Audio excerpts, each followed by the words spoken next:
Good evening guys, welcome on in. This time to start Act 3 in-depth playthrough, and we're gonna first we're playing the mission Act 3 mission briefing.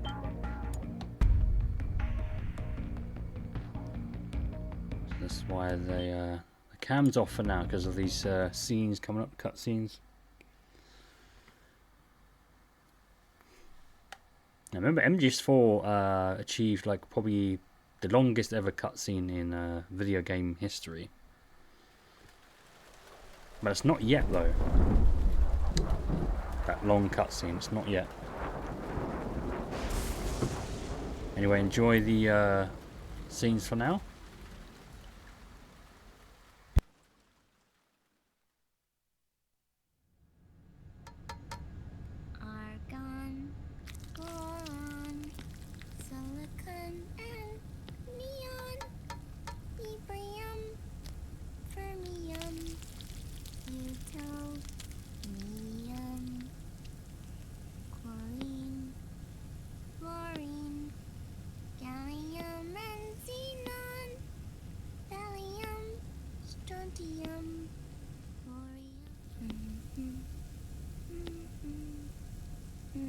The trick is to keep the lid on.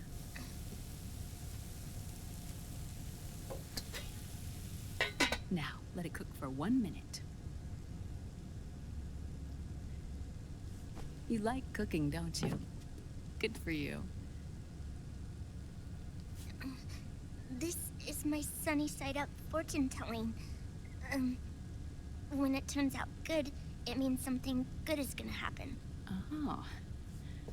So that's why you don't cook them over easy.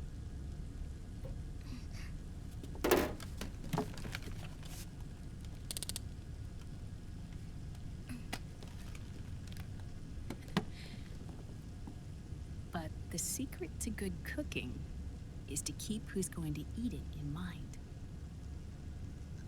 Oh.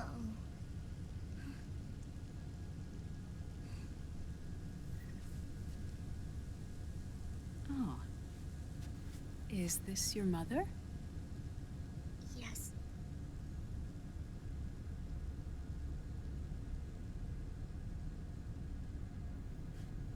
She's really beautiful.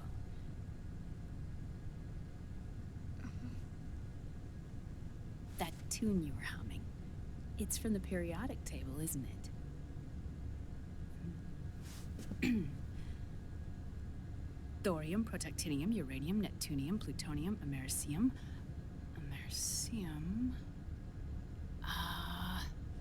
Curium.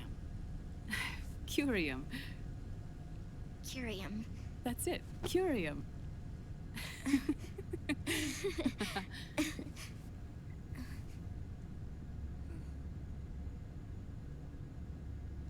Oh, this?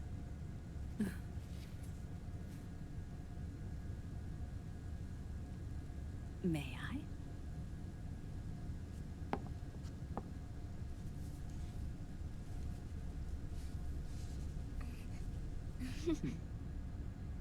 There. Ah. See, Sonny? Us girls have to look our best.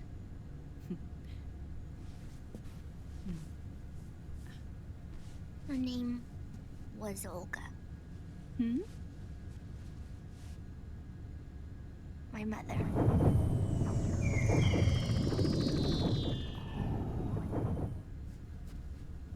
I see. Ah, it's going to burn. Oh, hold on, And there. Done. Thanks. Of course. We did a great job.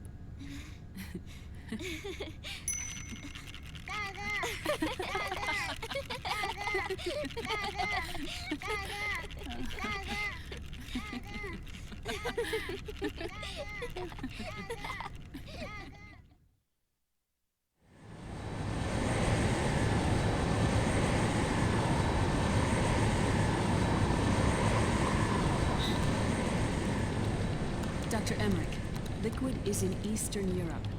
He's after the corpse of Big Boss. Huh? What for? It's the final key he needs to gain access to SOP. The keys to the system are Big Boss's genetic code and biometric data. Without them, there's no way to gain access. Wait, what's Liquid been doing all this time?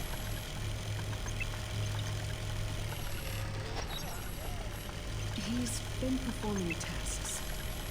2 tests. The first, using the genetic code from Liquid's DNA chip. In his second attempt, he used the DNA code and biometric data extracted from Snake's blood. What's the need for the original if a substitute works just as well?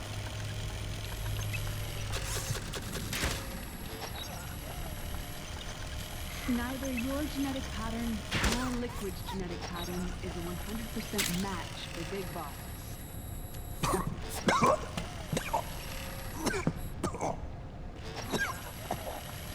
What do you mean we don't match?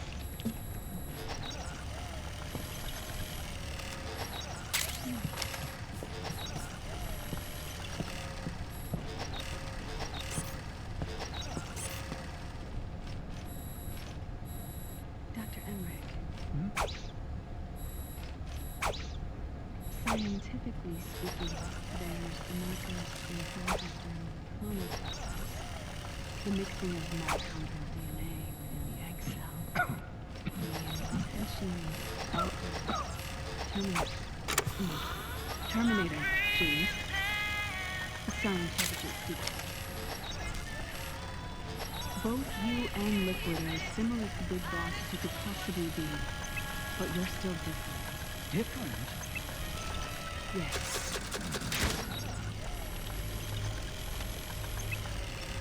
That's what Liquid was talking about. We're not copies of our father, after all. Which is why they created Solidus. But Solidus is dead. Listen carefully, Snake. This is the most important part.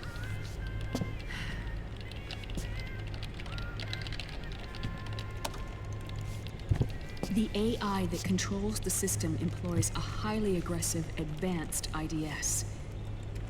It uses a special code to inspect all data and commands circulating within the network. Any data that fails to conform to that code is treated as a foreign object and expunged, like viruses killed by white blood cells. The authentication program this IDS uses is based on a genetic identification program, one I helped develop for Foxdie. It's set up so that host commands only execute properly if the key matches perfectly. However, if the IDS suspects someone is trying to break into the system, it registers that genetic code on a blacklist. That code is then blocked and can never again be used to access the system. So, if you're going to use a substitute, you need to find a new genetic access code with each new trial. So when Liquid accessed the system in the Middle East and South America, it was only a test. I can't believe this. Snake and Big Boss don't have the same genetic code? Strictly speaking, Snake and Liquid aren't the same either. Which is why Foxdie only affected Liquid at Shadow Moses. And spared you. Let's put it this way. If Liquid uses Big Boss's genetic code, the original, he'll have the system completely under his control. Hold on. I thought having his code wasn't enough. You need his biometric data at the same time, don't you? That's right. And Big Boss is already dead.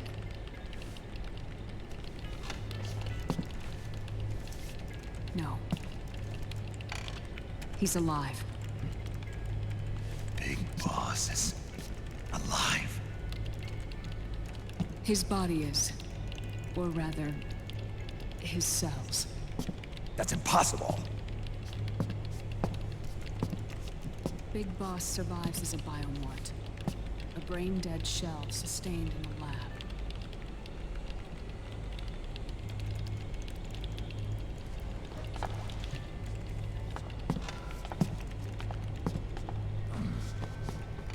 Liquid has already left for Europe in search of Big Boss's body.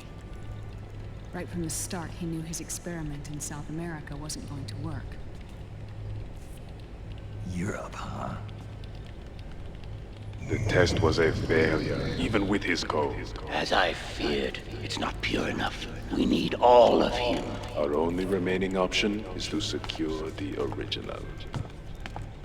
If Liquid obtains the body, he'll be primed to make his final move. Allowing him total control of the system. Exactly. Unless we can stop him first.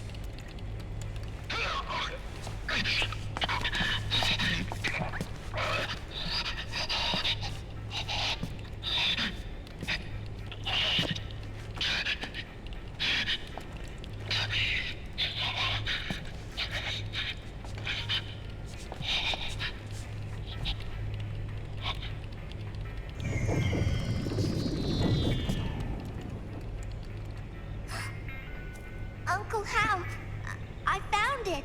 Huh? Ah. This is it. Where'd you hack this from? AT Security. The Patriots. Can't believe this sort of thing still goes on. The war economy is heating up the R&D race.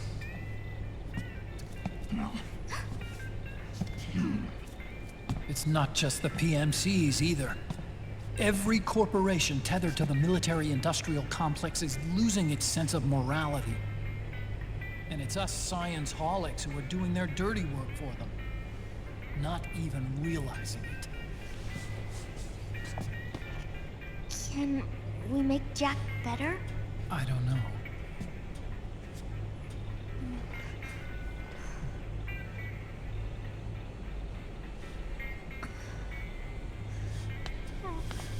Sonny. Man.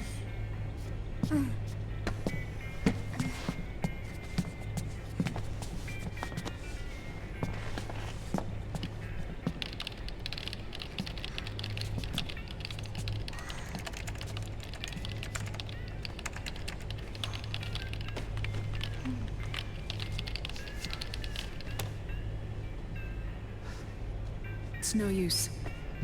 There's nothing we can do here. Hmm? What do you mean? Look at this.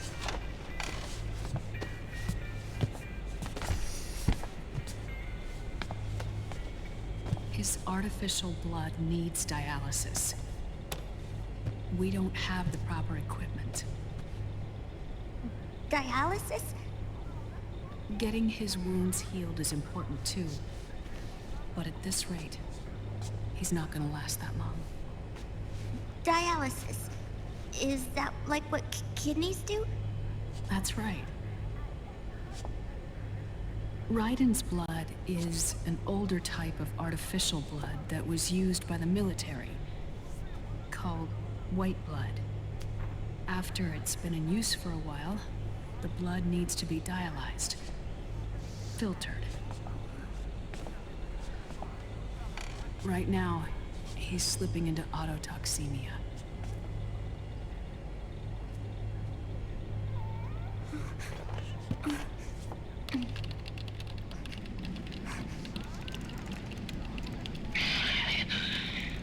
It's there.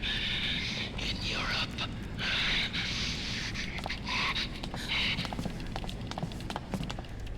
What do you mean? Eastern Europe. They have equipment that can heal me there. Where? The same place Liquid went? Dr. Magnar. He saved my life.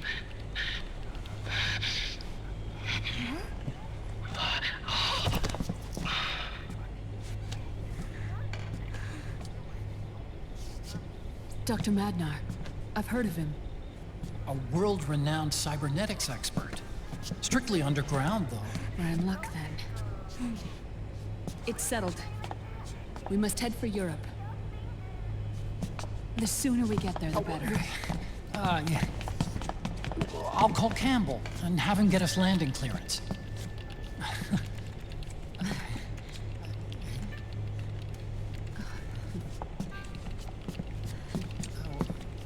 Oh, Snake! Where are you going? I'm gonna be spewing out poison soon enough anyway. What's one more smoke gonna hurt? This is a no-smoking flight.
Who is this?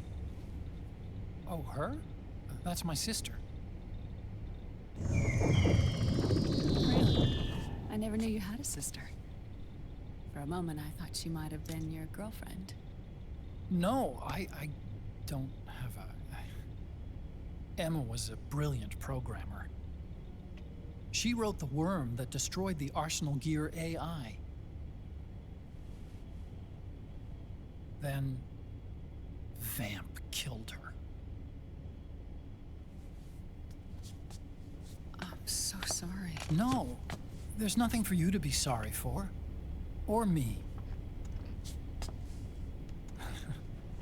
I used to be an anime otaku.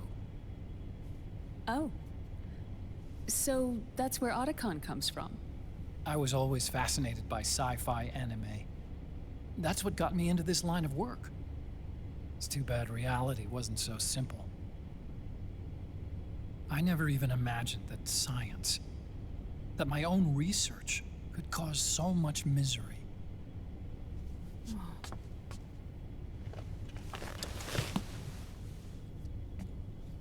I mean, it's not like us science-holics or Satanists or anything. But even when we've got the best of intentions, we end up being used by others for evil. Dr. Emmerich, You see this? Sonny helped me build it. Really? Sonny helped build this? We built it using top-secret docs and patents dug up from intranets at a bunch of research labs. To tell you the truth, I think she's better at it than I am. But she's just a child.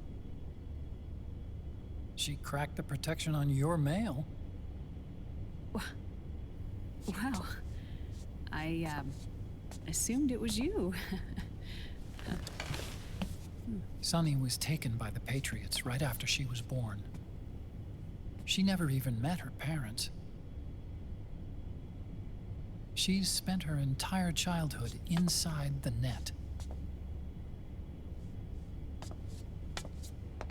That's why she has trouble speaking. Her home is in the computer. She can only see the outside from the inside. She's always in there, searching for herself, searching for her family. She's trying to find out who she is and where she's going. Searching for herself and her family. She believes she can find the answers inside a machine hooked up to the world. She spends every day inside the net, exploring. For Sunny, this is home. No, it shouldn't be like that. What? It's time you let her go outside. What are you talking about?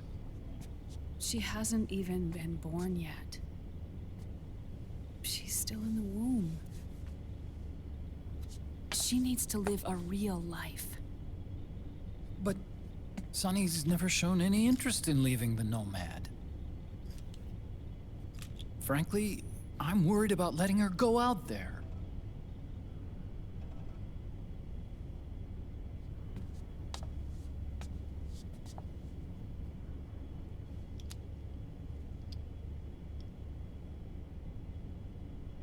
I have a feeling she'll do just fine. You really think she'll be okay going outside? That's not what I meant. I think she's got a good handle on her science. Sorry. Go on. Huh? You were about to say something. Oh, right. Would you mind if I helped Sunny with her cooking? Oh, of course not. Go ahead. But, about all we've got on board besides military rations are eggs. No. Leave them off. It makes you look handsome. You think so?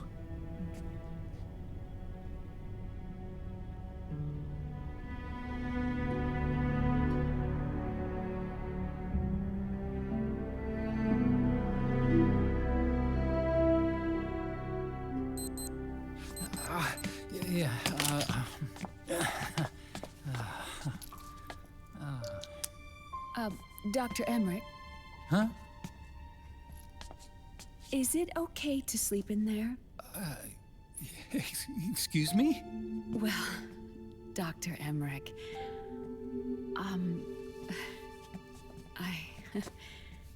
I know it's easy to forget sometimes, but I am a woman. You understand. Sorry. I know it's selfish of me, but I'd like to be alone for a while. Right. I understand. I'll show you in.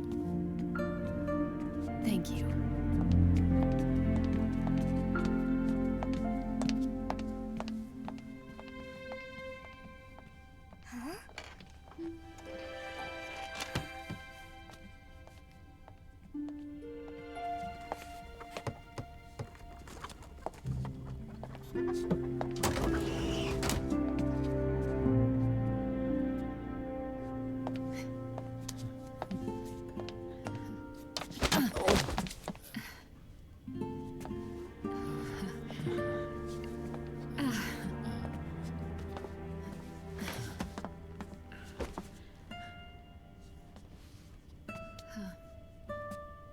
Good night, Dr. Emmerich. Yeah. If you get uncomfortable or anything, just let me know. I'll be out there working.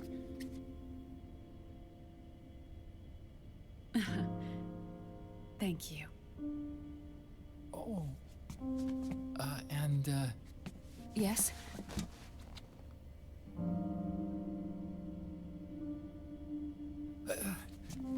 Call me Hal. Good night. Good night, Hal.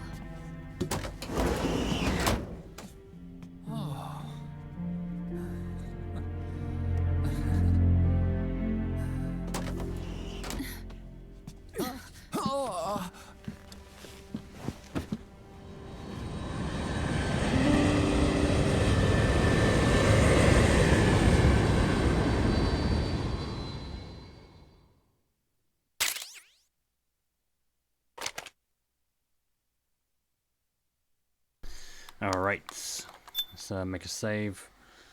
We'll start Act 3.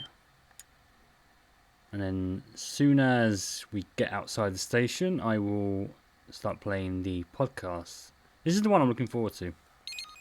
I'm pretty sure I've said that like a bunch of times. And also, we're going to be using a different face disguise for this act, which will help. But for now, enjoy the intro and all that.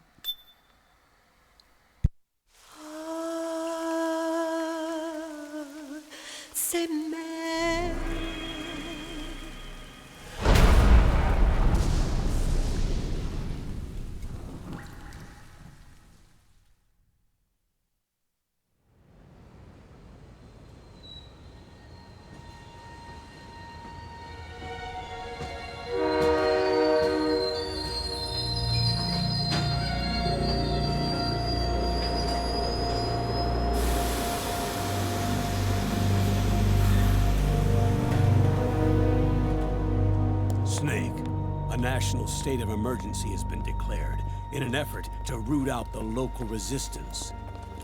The hunt is being carried out by US-based PMC, Ravensword, one of the companies under Outer Heaven's control. Which means that Liquid's lurking somewhere behind the scenes. Right. And at the top of the target list is the Paradise Lost Army, the resistance group led by Big Mama. Snake, you'll be infiltrating the region where they are believed to house their base of operations. It looks as if the PMCs moved swiftly, cutting off Big Mama and company's escape routes. They should still be hiding somewhere in that area. Big Boss's corpse is bound to be with them. You've been added to the PMC's blacklist, so you're going to have to lie about your identity to get in. I've provided you with a way to evade the checkpoints. Make contact with the Resistance and find Big Mama. This is our last chance. We must reach Big Boss's body before they do.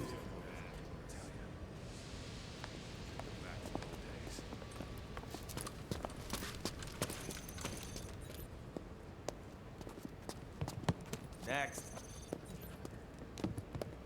Next.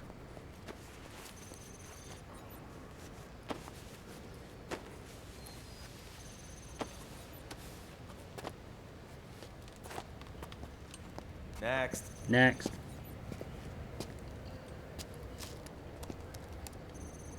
Next. Next.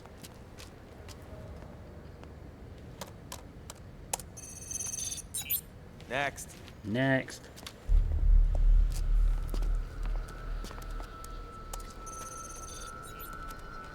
Next. Next.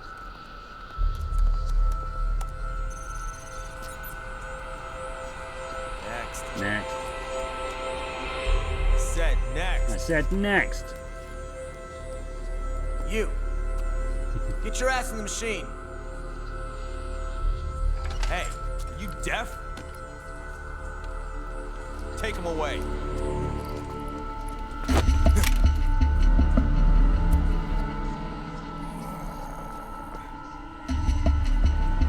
You're coming with me. I said over here.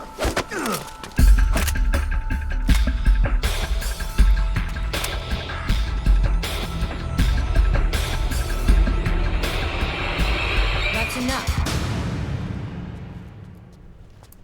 I'll take him from here. But... We've been looking for this man.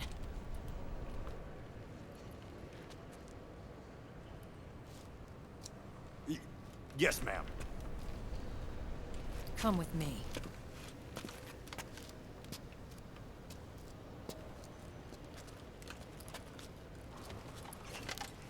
Next. Next.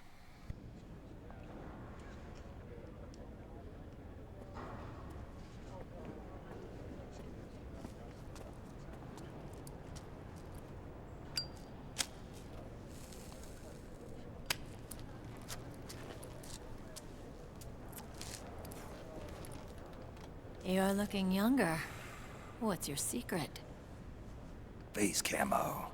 A little present from Tentacles. Huh.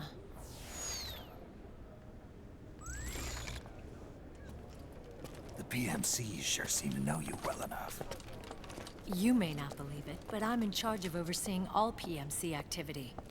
Having connections can still open doors. You alone? Snake! Hey, Snake! Over here!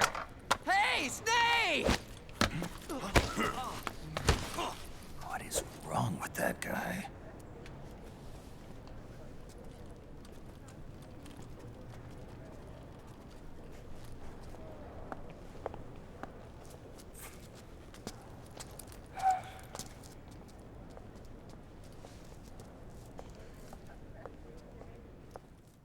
Listen to me, Snake. After reporting what happened in the Middle East to my superiors, I wrote up a threat assessment. The President's finally realized the danger Liquid's little rebellion poses and has called for immediate action. Now I've got more bodies than I know what to do with. A whole joint Army-Marines team. They're already on site, mixed in with the US forces here. We're ready to strike Liquid at any time. You're planning to take him by force? It's crazy. Look, things aren't that simple. Listen, old man. I don't take orders from you or from your Colonel Campbell. It's gonna be the Middle East all over again. No, it won't.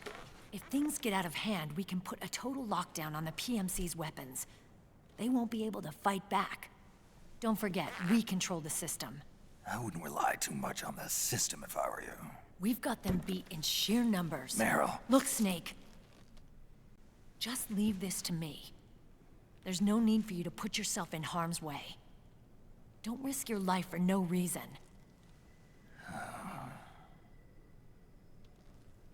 Snake. What you're trying to do, it's not a mission. I know. It's not justice. It's a hired hit. If you know, then...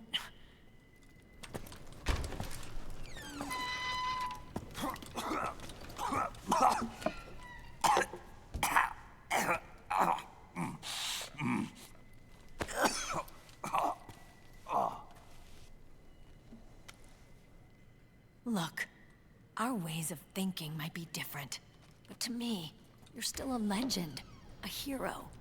I know all about the things you did when you were young. It was what kept me going. I can't bear to watch you die over something so pointless. Don't worry about me. Old soldiers never die.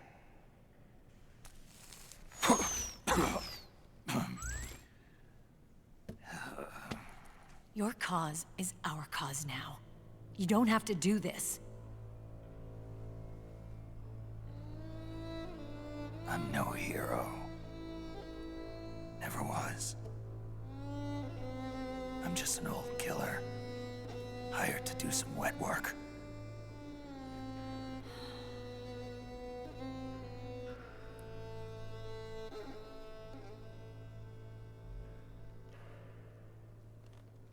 Fine. Then we'll just have to catch him. Before you do.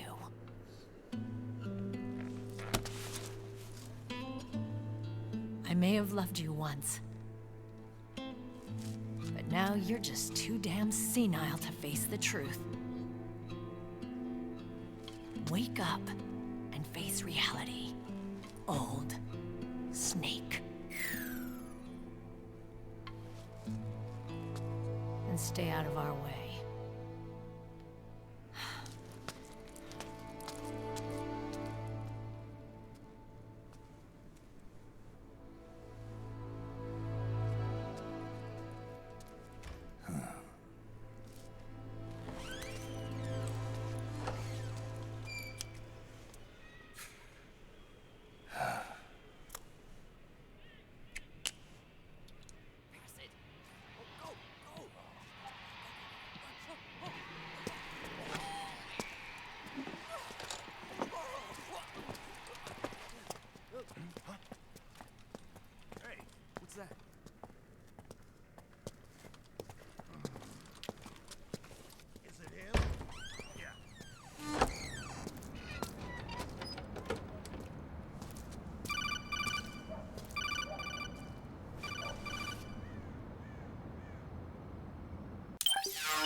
Otacon. They've seen this face too. Yeah, it might have been added to the PMC's blacklist as well. And Meryl was acting kind of strange. Things are going to get hairy once the American suppression troops get here. We'd better get to Big Boss's corpse, and fast. But first, we've got to find Big Mama. Snake, let's go over what we know so far. The streets are under curfew.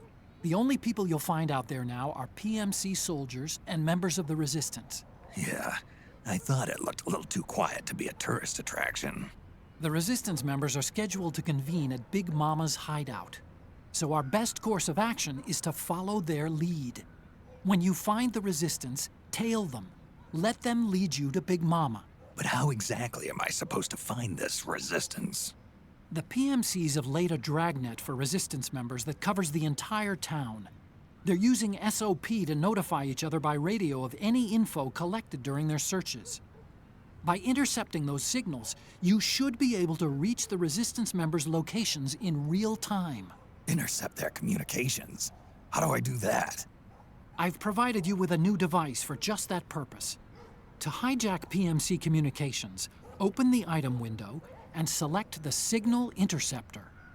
The interceptor constantly monitors PMC voice and data transmissions. When you've got the Signal Interceptor equipped and you hear the PMC's chatter about the Resistance, check your map. It should display the location. Got it. Oh, and Snake, I think we've found a way to treat Raiden. Really? Yeah, we got in touch with Dr. Madnar. Naomi and Sonny are on their way now. They'll be all right on their own? They're a few clicks north of where you are now. It's a non-combat zone, so there won't be any checkpoints. There's even a dialysis machine. It'll take some time, but I think he'll be okay. Good. Anyway, you need to hurry and make contact with Big Mama. I got it. If Liquid gets his hands on that corpse, it's all over. Follow the Resistance's lead. Nah, we won't do that for now.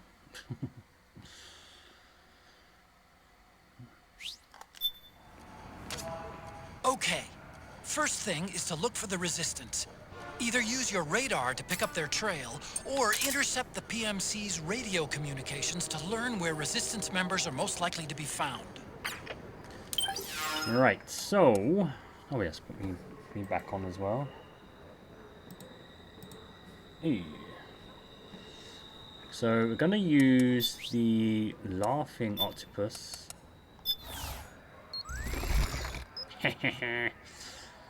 So using this, or even Otacon's face, use either of those and the guards won't kind of like go into alert. They just think you're, I don't know, just think you're Laughing Octopus or Otacon. They don't really care for some reason, which is funny really. Anyway, we'll keep this on. I do love this coat. This is the sort of coat I'd love to wear in this sort of like autumn winter time.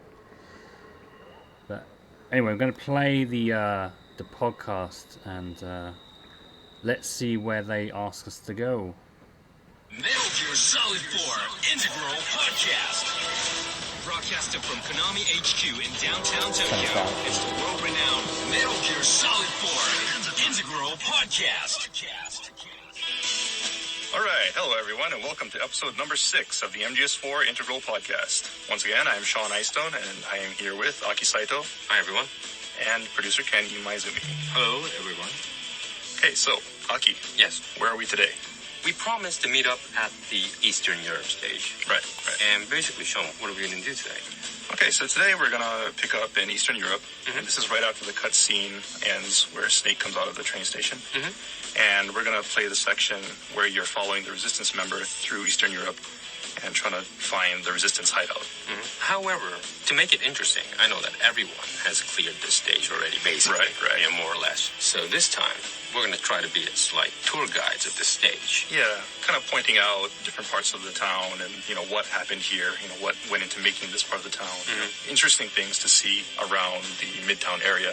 So it might be a little bit tricky because we will not be following the Resistance member. Yeah, we'll make sure we'll update where we are. Yeah, exactly. So what we're talking about. So people will have to follow instructions very closely this time because it is very easy to get lost here. Okay. The roads are very complicated. All right, Sean, let's get started then. All right. Okay, so first thing you'll notice is the atmosphere here. You'll notice all this mist, a slight drizzle coming down from the sky. Also the sound of the train in the background. This is all intended to recreate kind of like a spy movie type of atmosphere. Yeah. Where, it's kind of dark. Bourne series. Right. The AMI series. And things like that. Rainy, and people may not even notice at first, but if you look very closely, you can see that it's not just mist, but there's also drizzle, rain drizzling down from the sky. And if you point the camera upwards, those droplets will actually stick to the screen. It is water falling from the sky. It's not just a simple mist effect.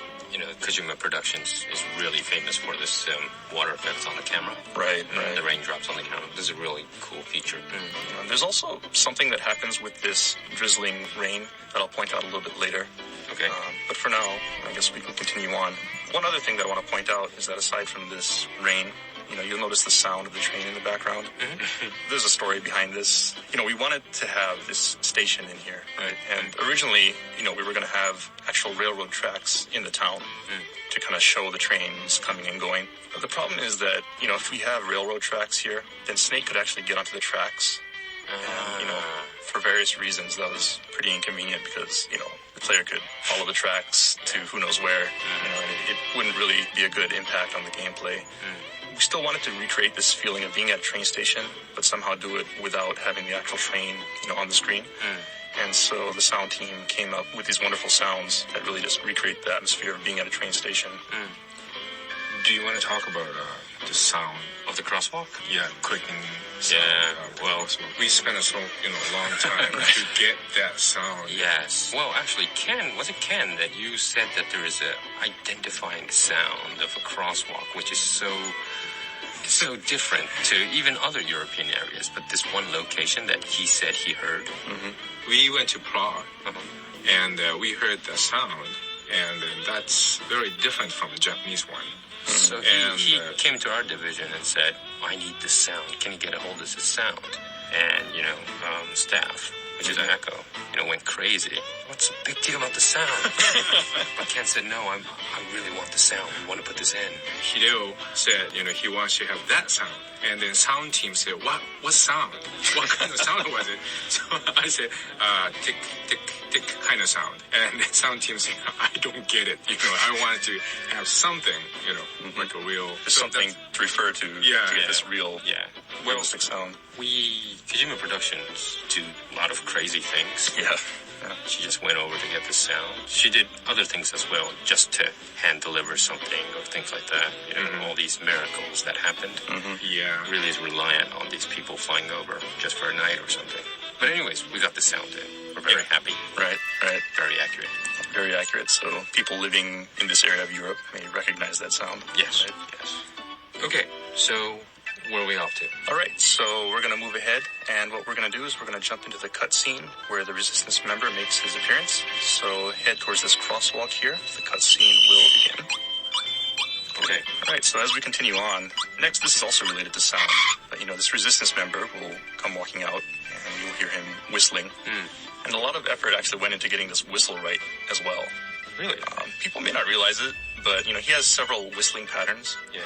Like if you're closer to him, he'll be a little bit nervous, maybe, may pause as he whistles, maybe sound a little bit more tense. If you get farther away, he kind of relaxes and does like a really loud, happy whistle. That was put in by request of, Mr. Kojima, who wanted to have really recreate the feel of stalking somebody and, having your target be a little bit nervous at times, comfortable at other times. So you could gauge, where he's going by the sound as well as your signal interceptor. Yeah, that was added, and the response was really good. So I had a lot of players playing this game whistle the tune of the Resistance member because I did. Right. You get into this gets into your head. Yeah, it's pretty catchy. Yeah, it's really cool. Funny story about that whistling also is that the guy who actually recorded this whistling sound, and when he was whistling, it was really accurate, perfect pitch and everything. But the sound guy said, it's too good because it doesn't sound like Resistance member. Resistance member isn't a musician. right? So he's not going to have perfect pitch for everything. So they had to do several takes to get, you know, the right sound, you know, where it sounds like a normal person whistling rather than a musician whistling. Yeah, kind of. Yeah. You can whistle. Yeah, you can whistle. Well, another point that I found out about this Eastern Europe stage is that it's so different from the past 2 acts that you have been playing. All of a sudden, you're in this environment of buildings and, well, basically you look different, right? There we With go. the coat and everything and the young face look. And also I noticed that there's a lot of lights and kind of like living people behind each buildings. Right, that was a conscious effort on the part of the development team because we really wanted to create, you know, an empty town, a town that feels empty, but it's not deserted. You know, it's not a ghost town. It's basically a town that's under curfew, so people are forced to stay indoors. Yeah. But, you know, the people are still there, so you can see the lights on inside. What do you call it? Martial law? Is it under martial law kind of? Yeah, basically. Yeah. So under martial law, and everybody's forced to stay inside, you know, once it gets dark. But when you go close to the windows or the doors, you could kind of actually feel there's someone kind of living behind that. Right. You know, that was my second time when I thought I got real 5.1, you know, good sound in there. There's some people playing a game, right? Basically, all these buildings actually have sounds emanating from them. People listening to different TV shows, radio shows, maybe playing games. And there actually is somebody playing the original MSX version of Metal Gear in here as well. Cool. So point that out a little bit later. Okay. All right. Well, of course, as you know, the real way you're supposed to play through this stage is to follow the resistance member. And, you know, the gameplay of this stage is a little bit different compared to all the other stages that you've played up to this point because there's never been a stalking mission. The point of the game is to follow this guy without him noticing you and without any of the PMC troops noticing you either. And, you know, I think for a lot of people, this was really hard. You know, I think it's one of those stages where you're either going to really love it or really hate it. I think, you know, it's one of the stages that'll give you the most trouble if you're more of the run and gun type of person. But there is, you know, actually like a hidden thing that you can do to make it a little bit easier that some people may not know about is if you manage to put, you know, Laughing Beauty to sleep in the previous stage and you use that Laughing Beauty face camouflage, you can actually walk through the town pretty freely. Oh, really? Yeah. You know, a lot of people do that. They'll switch back to the Octocam and, you know, kind of like sneak through, hiding in the corners and things like that.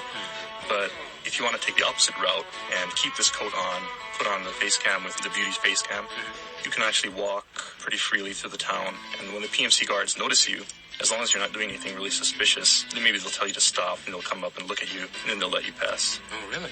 So for people who are having a hard time, you know, getting through the stage, that's something they may want to try. Cool. Really? Cool. Okay, so, Sean, why don't you introduce us the route you're going to take this time? All right. So that the players could try to kind of have that route in their head.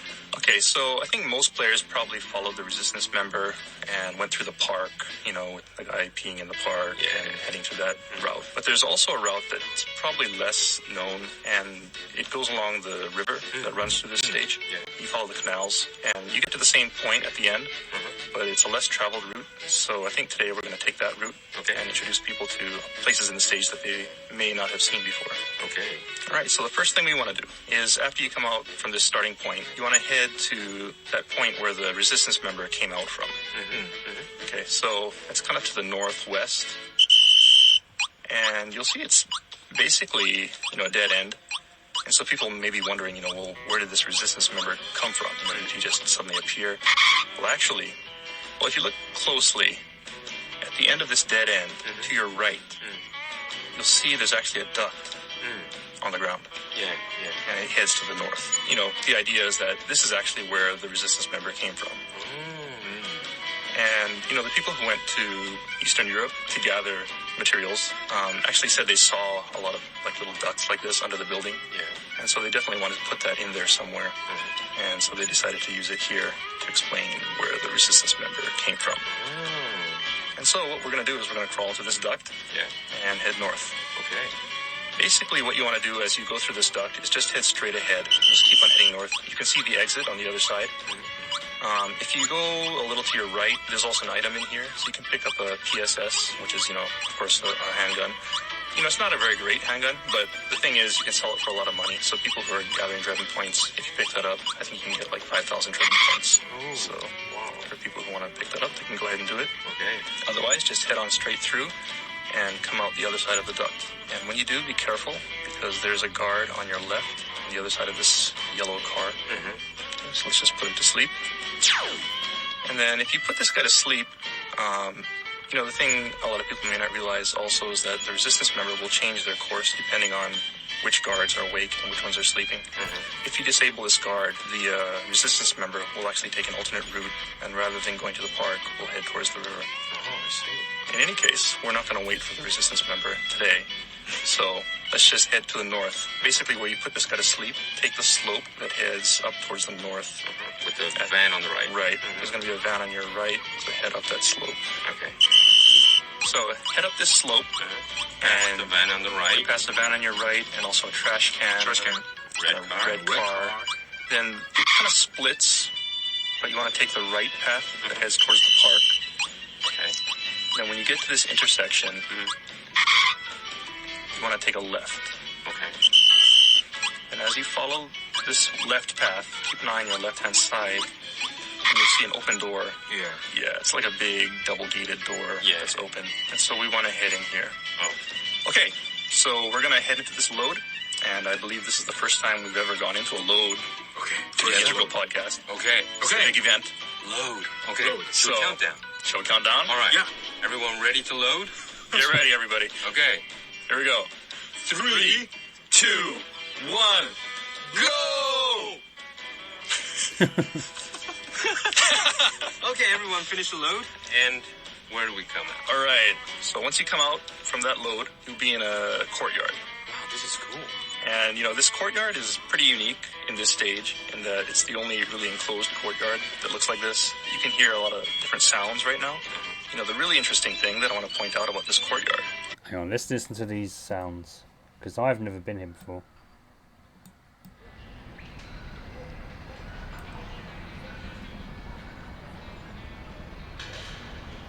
You can hear music. It's basically the music they're playing.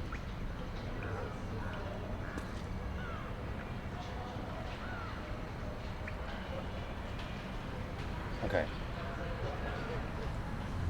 I have a feeling I know what this is, what they're going to talk about. If you look to your left, you'll see a statue. Yeah, statue, yes. If you look to your right, you'll see that there's a statue platform with no statue on it. Oh, In that case, right, people may remember from the Middle Eastern stage, you can actually climb up onto this platform. So press triangle near the platform, climb up on top, then press triangle when you're on the platform, and Snake will assume a pose. Wow, I didn't know this. Well, it looks weird without your statue camo, though. Also, this pose is a little bit interesting. It's a Japanese pose, right? Yeah, the Neo pose. Neo is a gate guard. Well, if you go to Asakusa shrines and temples, usually on the gate, on the side of the gate, there are huge statues that look like devils, right? Which are not, but they're doing this kind of pose. And so they're like gatekeepers or guardians of the gate to the temple. Yes. All right. So anyway, there's that statue pose. So people may not know about that. And so next we want to move ahead from this platform, head to the north, and you'll see a door to the north that leads out of this courtyard area.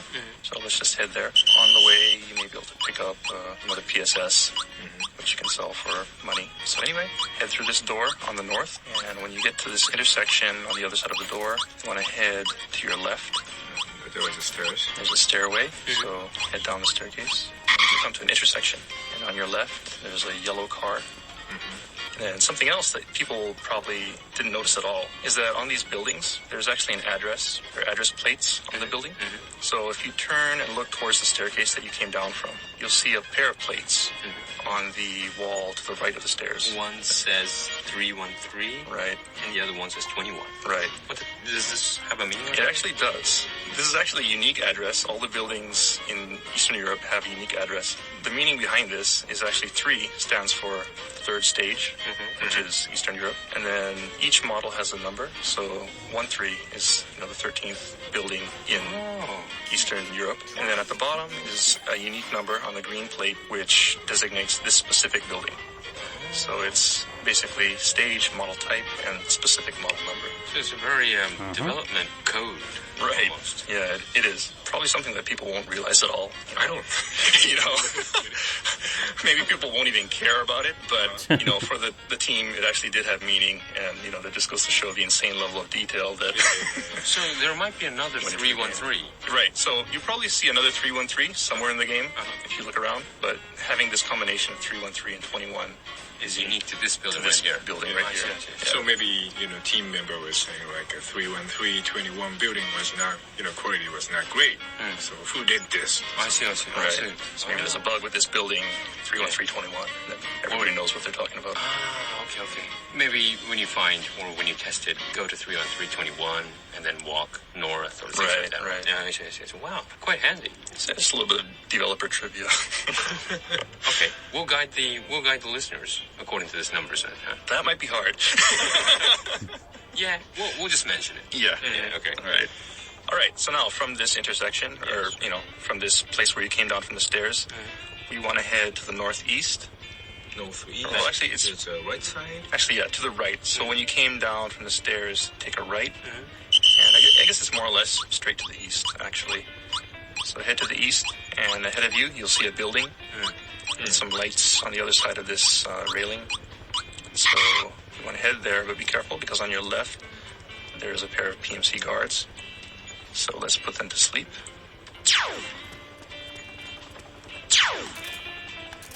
All right, so once those guards are asleep, go ahead and walk until you hit the wall on the other side of this this rail.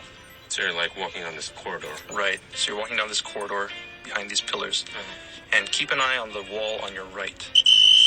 And eventually you'll see a staircase leading up. I didn't know this. Yeah, I think a lot of people miss this also. Yeah. This leads to another funny little area. Okay, so should we go up the stairs? Yeah, let's go up the stairs. It's a little bit dark, so it might be a little hard to see where you're going, but when you get to the top of the stairs, you'll be near this bridge. And if you look straight ahead of you when you come up the stairs, you'll see a statue directly ahead of you. Yeah. Right to your right, there's another platform. Without a statue. Without a statue, which means it's another point where you can jump on and assume another silly pose. There's a second place where you could do this. Yeah, so let's go ahead and go up onto the platform and press triangle. What's this pose this time? This pose is just a silly pose. You know, basically we have a lot of different types of poses in the game, a lot of serious poses, you know, based off of real statues and things like that. But the director, Mr. Kojima, wanted to have just some really silly poses in there also. And so this was put in there. And one other thing to point out is as you're taking this pose, to your right, you'll see ahead of you there's another Minami Akina poster. Oh, our favorite Akina. Right. Yeah, Akina. The most powerful poster. You know, your favorite, right? No, the most powerful poster in this MGS4. Invincible. Yeah. Invincible poster. Almighty Akina poster. Wow. All right. So that's another point that players may not be aware of. So next, let's move on. And what we're going to do from this point is head towards the canal. Okay. Looking at Akina's posters, we take a left. Right. And we're going to cross this bridge. And you should be heading roughly north to the northwest. And as you proceed, you'll hear a helicopter up above. And that means you're heading in the right direction. And you're going down the kind of a slope this time. A slope. And then you'll come to a intersection. And you'll see the helicopter with its searchlight looking for you. So be careful not to be spotted by the searchlight. And from here, take a left. Sneak along. Be careful because there are PMC patrols here. As you proceed, you'll see a bunch of signs like a cafe. And then you'll come to this building on your left. It's kind of like this big, dark, black brick building. Yeah, what number is it? The address is 312. 31312. So we're the Studio B building? Yeah, the Studio B building. Okay. And then, you'll come behind this truck. You'll see a staircase heading down into the canal. Oh. So let's head down these stairs. To the canal. Into the canal. And at this point, a lot of people may just run straight ahead. But if you do a U-turn and go behind the stairs, you'll find that there's actually an FIM-92A surface-to-air missile. So for those people who want to take out the helicopter and take more of an action-oriented approach, they can use that to shoot it down. So next what we want to do is we're just going to head on to the next load. So head down into the water, cross to the other side. You could actually go into the canal, right? Yeah. And then head to the east, to the other end of the canal. Just keep on heading to the east. Then when you get to the eastern side of this canal, on your left, you'll see a tunnel. And what we want to do is head through this tunnel. And this will go to another load, leading to Midtown Northwest sector. So jump into that load. Load. Another load phase. Alright, so you jump into the load and you come out the other side. Okay, now, I want to point out something about the mist and the drizzling rain. Remember at the beginning of the stage I said there was another little secret pertaining to that mist? And if you go into first-person view right now and just kind of look around, you'll notice that it's no longer drizzling. Oh, it stops. Right, it actually stops, and it's very gradual. As you proceed to the stage, it slowly gets, clearer and clearer until finally, after 20 minutes or so, you have clear weather, and it's no longer raining. So that's something else that people may not have noticed, is that, the weather does change in real time. Okay, so in any case, I think we'll stop here. So go ahead and save on the other side of this tunnel where we came out from the load, and we'll pick up here in 2 weeks' time and cover the later half of the Eastern Europe stalking mission. Yeah, like we're gonna wait 2 weeks' time. So this was 8. So I guess the next one will be 9. Metal Gear Solid 4 Integral Podcast. Broadcasted from Konami HQ in downtown Tokyo, it's the world-renowned Metal Gear Solid 4 Integral Podcast. Okay, everybody, welcome to episode number 7 of the MGS4 Integral Podcast. I'm here with Aki Saito. Hi, everyone. And Kenny Maizumi. Hello. And my name is Sean Isto. And today we're continuing at the Eastern Europe Midtown stage. And we're continuing from 2 weeks ago at the Midtown Northwest sector. So you should have just... Why are you whistling? Well, this is a whistle section, remember? They're supposed to follow the whistle. Do you remember, my mother is always told me, don't whistle during nighttime. nighttime. There's a saying, kind of a famous kind of saying, that don't whistle outside at night in Japan because snakes will come out. Snakes will come out? Yeah, Really? Yeah. Not solid snake, right? No, I don't know why, because we don't see snakes in Tokyo. Not so much. But my mom, Ken's mom as well, every mom will say, don't whistle at night. So that's like a common thing for Japanese parents to say to their kids. Right. Yeah. Like, if you whistle at night, snakes will come out. Yeah. Interesting. Do you have the same kind of stuff?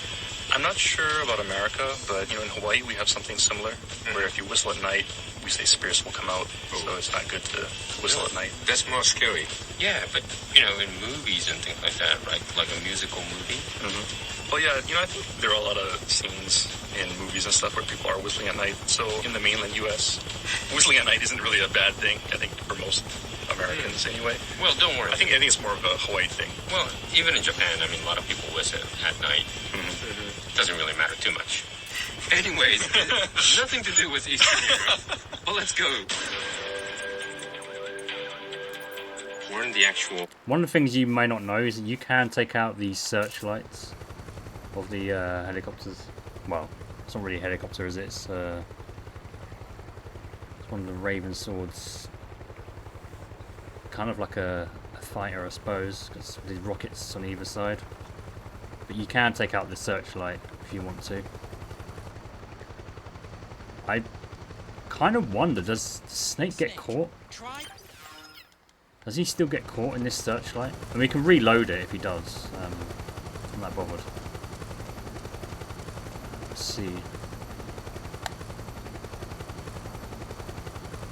Because, you kind of wonder, well, the guards won't get alerted, but will the helicopter get alerted if I'm in the searchlight? So we'll test it, see what happens. No. I guess we don't really have to worry about it.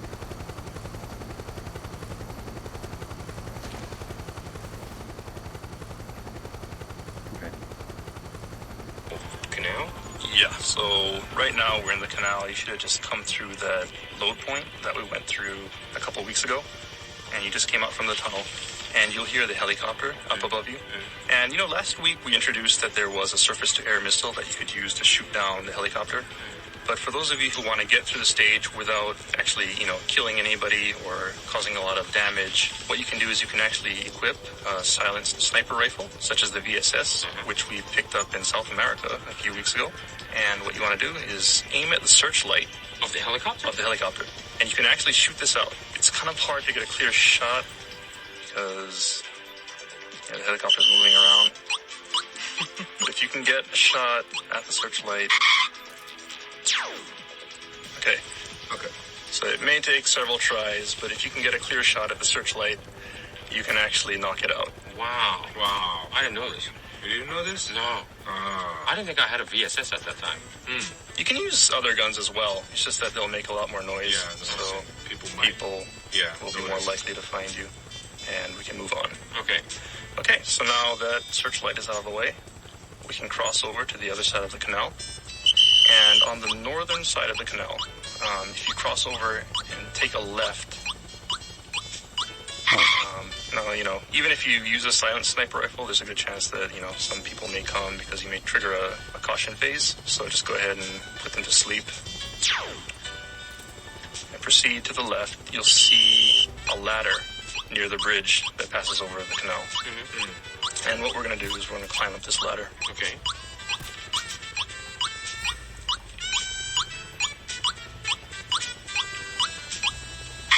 Okay, then. I'll just wait till the caution goes. Nah. There we go.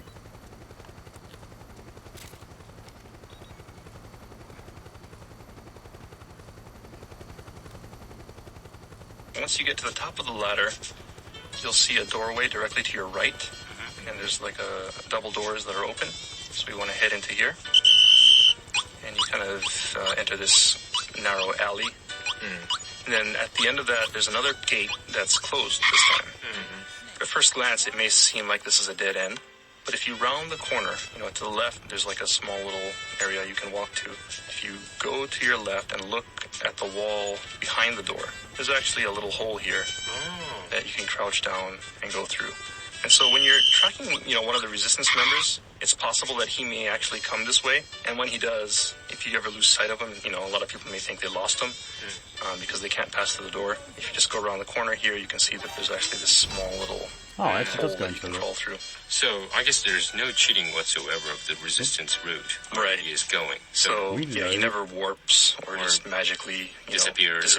So there is a way that there's always a behind that door. Let's go. Let's load it up again.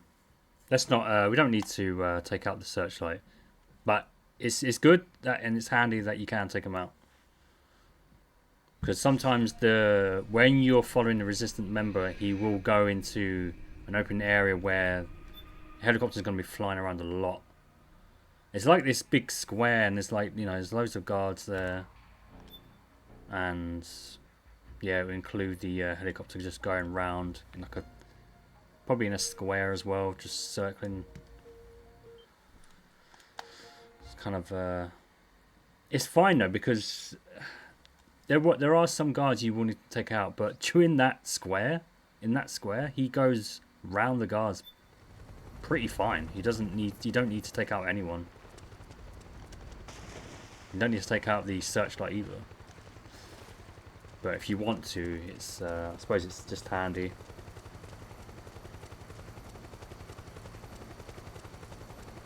Wait till this searchlight passes.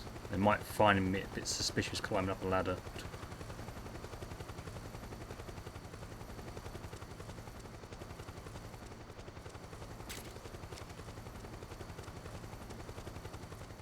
I guess because that guard saw me shoot him and he went into alert. See, now they're fine. Right. I see. And, you know, this also is based on reality. According to the design team, you know, when they went to Eastern Europe, they actually saw this type of weird hole in the wall. Weird? They didn't know what it was for. You know, it's just kind of there. It's not a door. You know, it's too small for a normal person to pass through without crouching. But he was there, and so it kind of struck them as just being really unusual, and they wanted to put it in the game because of that. And so here it is. Right, so what we're going to do is we're going to crouch down and head through this hole, but use caution because once you get out on the other side, there are a couple of PMC guards on your left. So as soon as you pass through the hole, turn to your left, and then look to the north, and you'll see a pair of PMC guards in the street.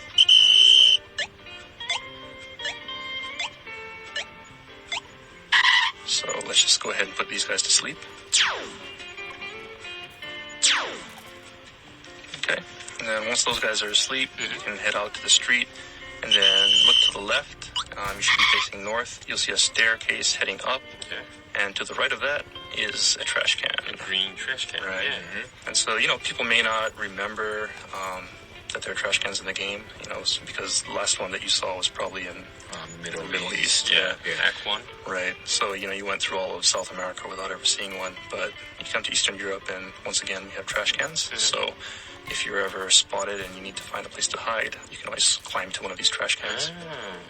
All right?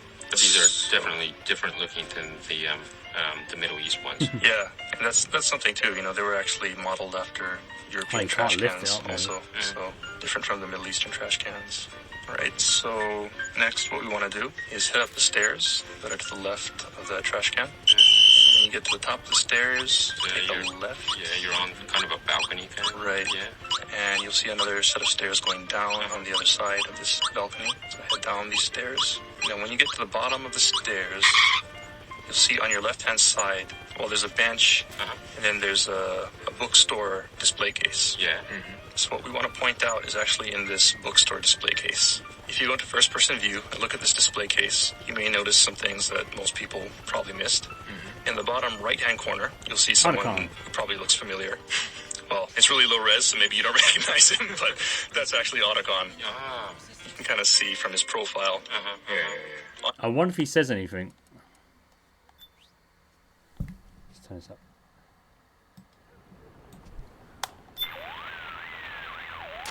Guess we'll have to find another resistance member to follow. Check your radar for signs of their presence. Or you can listen in on PMC radio communications. They might tip you off to the location of a resistance member. Icon, don't you understand what we're doing here? Guess we'll have to find another... you're so boring.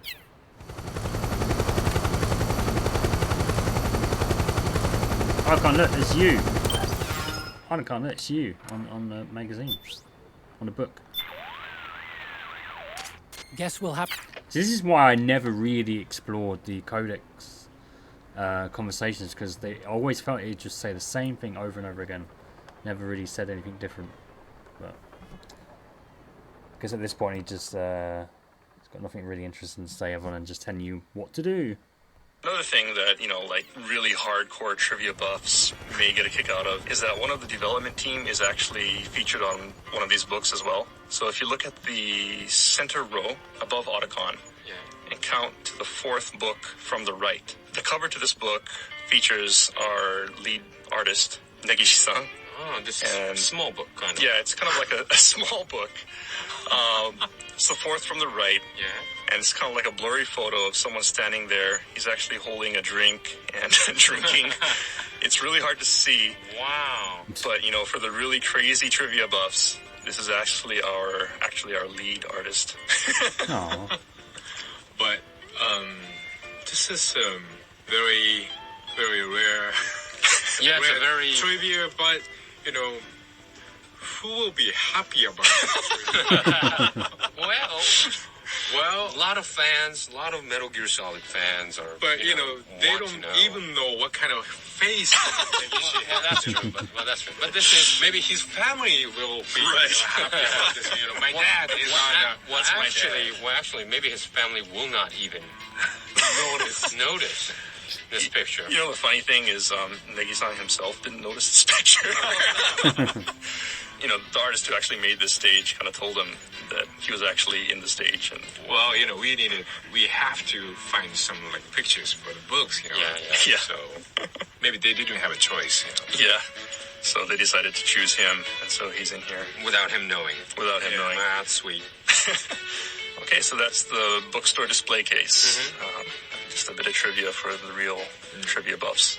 And so from the bookstore, turn around, and here the road splits. You'll see the road where the 2 PMCs are, and then there's a truck next to that, and then there's another road that angles off towards the north.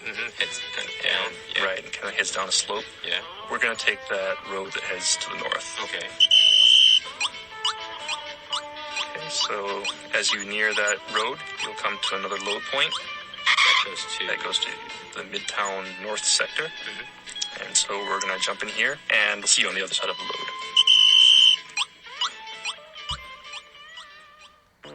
Okay, we're in the Midtown North sector. All right, so you come out in the Midtown North sector, and as soon as you come out, you'll see a couple streets ahead of you, one kind of angling off to the left, and another one to the right. So take the one that heads to your right. And as you walk forward, you'll see an alley on your right, near this Golden Fish restaurant. Oh, it's a restaurant. Right. Golden Fish. Wow, sounds yummy. Yeah, so take a right near the Golden Fish. And we're going to enter this? And we're going to enter this little alley here. Follow the alley. It kind of turns to your left and then comes to intersection here. And what you want to do is take a left at this intersection. You'll see straight ahead, you can see the front of a van.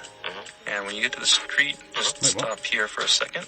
You know, people may recognize this area as where, if you follow the resistance member, there would be vehicle patrols around this area. Yeah. You need to kind of hide. And, just kind of to offer a little bit of advice to people who are playing this. If you want to hide really quickly, the best way to hide on the stage is actually to... Let's go back to that. Sounds yummy. Yeah, so take a right near the Golden Fish. And we're going to enter this? And we're going to enter this little alley here. Follow the alley. It kind of turns to your left and then comes to intersection here. And what you want to do is take a left at this intersection. You'll see straight ahead, you can see the front of a van. And when you get to the street, just stop here for a second. Can you talk about this? People may recognize this area as where, if you follow the resistance member, there would be vehicle patrols around this area. Yeah. You need to kind of hide. And, just kind of to offer a little bit of advice to people who are playing this. If you want to hide really quickly, the best way to hide on the stage is actually to use the cardboard box or the barrel. And, the reason for that, of course, is you can lay down on the ground and you can absorb the camouflage pattern. But it takes time, right? But if you use the barrel, you can quickly jump in and out. You can have a much easier time while you're trying to avoid these vehicle patrols. One other thing about these vehicle patrols that it's kind of funny. During development, we had the vehicle patrols going on, and of course there's the PMCs patrolling the street. And what was really hard was to keep these vehicle patrols from actually hitting the patrolling PMCs. Yeah. Because, the vehicles would just come charging down the road. Yeah. The PMCs would be walking, and bam, they'd be hit, And so we had to come up with ways to keep that from happening. And, at one point we figured, okay, I think we kind of got it. The vehicles will stop and, they won't run over the guy or whatever. But there's actually ways that you can get around that. If you put one of the PMC patrols to sleep, they'll go to sleep, and they'll be on the side of the road. And, the vehicle patrol will come up beside him, and they'll tell him to wake up or something like that, right? It's like, what are you doing? Wake up. And, what'll happen is if that PMC guard's post is on the other side of the street, he'll wake up and say, oh my God, I gotta get back to my post. And he'll start running to his post. And what was really funny is if his post is on the other side of the street, he'll just go dashing right onto the middle of the street, right as, the patrol vehicle starts up. And he'll just get nailed by that patrol vehicle. So. Wow. Okay, so maybe some lucky guys might have seen the scene. Maybe. I mean, it's really hard to get it. Oh, really? I would like to see that. The situation just has to work out perfectly. But it's pretty funny if you can get it. Well, it's not a bug, is it? I mean, if you wake up and, if you dash across the street, you can get hit. It's an accident, right? Yeah, he's in a rush to get back to his post. Well, that's cool. Yeah. I know one more thing, but that's not the Europe stage.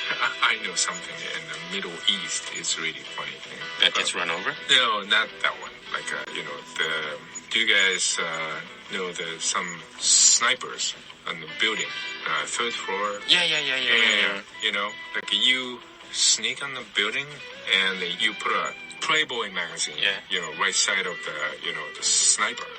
The sniper will look at the Playboy magazine and he started shooting the gun.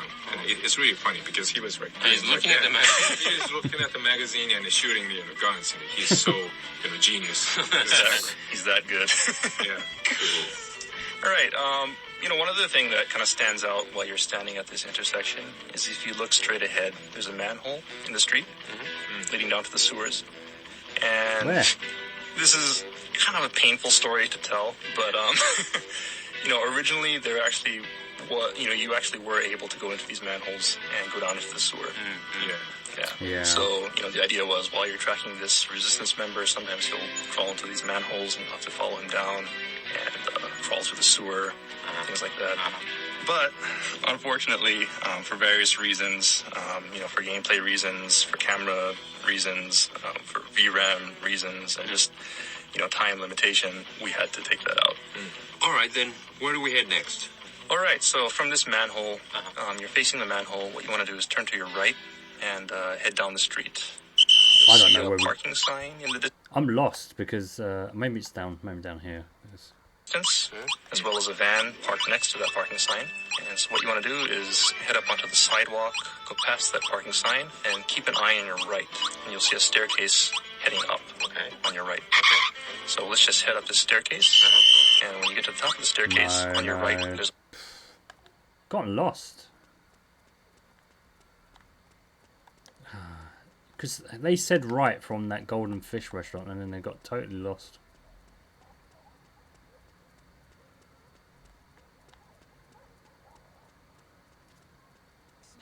Yeah, shotgun.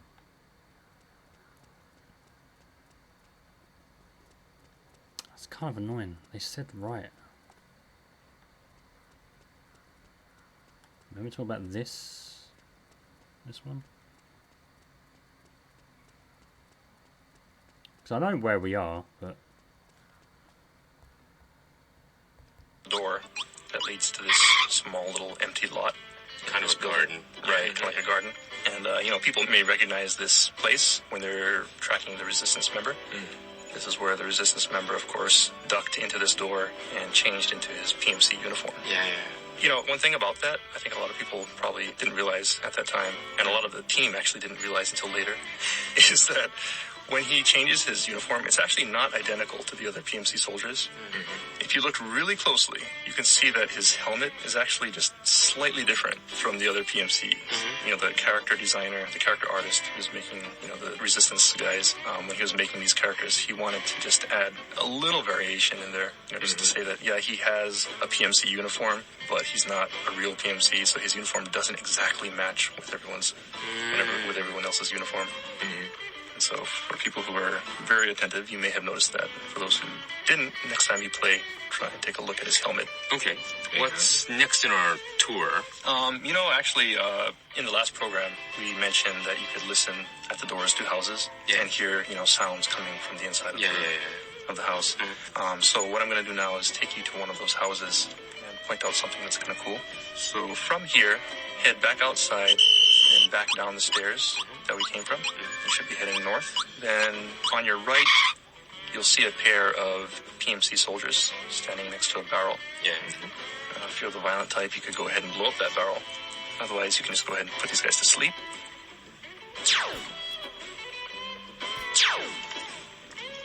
Okay, so we put them to sleep. Okay, so we put these guys to sleep. What we want to do is head down the hill towards that barrel that they were standing next to. Okay. Okay, so when you get to this barrel, first of all, take a look at the corner here.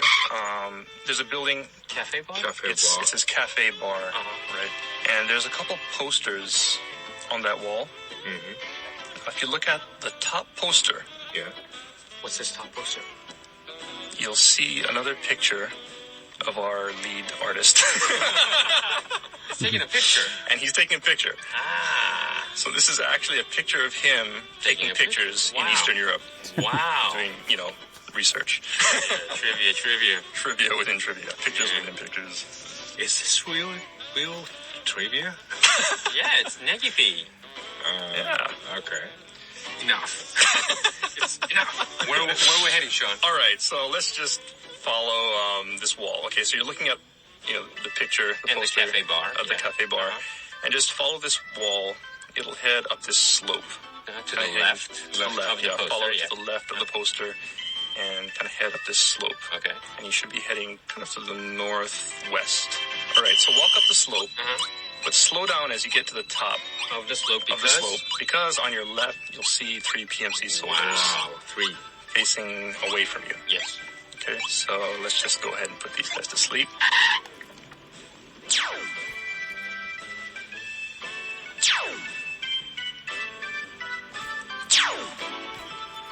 Okay, so once you get these 3 guys to sleep, where will we go? Okay, so now we got these guys to sleep, and what we want to do is head up the slope. They're kind of standing at a split in the road. Yeah. And if you're facing them, after you came up the slope, there's the road that goes straight ahead, and then another one that kind of angles off to the right. And what we're going to do is we're going to take this road that angles off to the right. So you should see a van on the left and a van on the right, a little bit further up. And the building number? What's the building number? Building number is 32218. Okay. So we're heading up this hill. You go past that van on your left. You go past this peacock sign. So you pass that sign, and then you come to another van on your right. And what you want to do is head to the other side of that van, towards the wall. And you'll see a sign above this door. A snake sign. A snake sign, yeah. Right. So what you want to do is press up against that door underneath the snake sign and listen. And when you do, you should hear... What should we hear?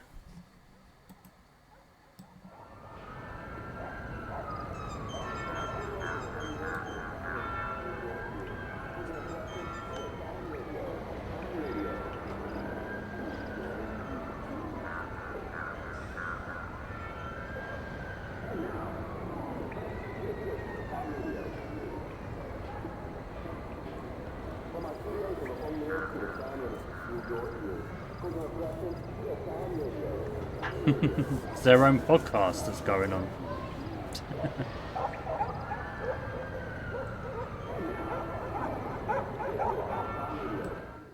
Yeah, it's their own podcast. One of our Kojima Productions podcasts. Oh, wow. Coming from inside the building. Wow. You may need to, rotate your camera a little bit and get a good angle on it. And, for those of you who maybe triggered a caution phase as you were walking, it might be hard to hear because of the background music. And so for those people, just to point out one other feature, is you can actually turn off the background music. So if you press start and go into your menu, and go down to options, then go over to the audio video tab, and you'll see an in-game music on-off option. So on the default setting, this is on? On the default setting, it's on, but you can toggle it off. If you do that, you should be able to hear the sound much more easily. Didn't really hear the music anyway. One thing to point out also is that originally in Metal Gear Solid 4, there wasn't going to be any background music. Originally. Yeah. The idea was to make the game much more realistic and therefore avoid putting in background music. So the whole game actually would have sounded like this, where you're just listening to atmospheric sounds, listening to people walking, background noises and things like that. But as we were making it, Mr. Kojima said, well, actually it's a little bit lonely without background music, so we wanted to put something in there We've to got a kind of spice it podcast, up though. a little We've got bit the more, bipod. so the background music was restored. But, the sound guys really put a lot of effort into making all this, all the background noise and atmospheric sound effects. So for people who really want to experience the game, I guess in its raw form, they can go ahead and do that and turn off the background music and maybe play through the game. And I think especially, like in places where there's a lot of battle, there's usually like really intense background music and things like that. So without the music, it's actually pretty different. And so people maybe can get a new experience by turning off the background music. Well, it was so natural for me to have this background music when you're like in the caution phase or whatever. Right. Because it brings up the tension, like the movie kind of theater experience. But come to think of it, I think it will be fun to try to live through if you have a good sound system, that is, like 5.1 at your home. And you could actually hear the battle sounds and things like that. But you might not necessarily feel that tense caution phase, tense feeling, the pressure. I think it's probably a different type of tension. Like maybe you won't have that tension from the music, but it's more realistic. So I guess, you feel like you're been shot from. Right, you know, you hear shots coming from the distance, and you know exactly where they're coming from because you can hear them clearly, things like that. So In the direction, yeah. Surely people who haven't tried it should try it out. Yeah. Okay, and what people may not realize is that there's actually another house where they're listening to the MSX. Well, they're playing the original MSX, and you Metal can listen, Gear, and you can listen in from outside the door from that house, right? Right. And so this one's kind of far from where we are, so we're not going to backtrack to that point, but I will just kind of point out where it is. So people probably know the park. So go to the park and go to the north end of the park, and you'll find a slope heading up to a building on the north end of the park, and that building, the number is 3145. The red number is 3 and 4, the black number is 5. That building, if you listen to the door on the other side of the building, you know, on the opposite side of the park, you'll be able to hear someone playing the MSX version of Metal Gear. Wow. Okay, anyway, so I think we're going to wrap it up here. For those who want to continue on to the end, if you head up the slope and take a right at the intersection where there's, you know, a four-way intersection, you take a right and keep on heading straight ahead, heading to the north until you hit a wall.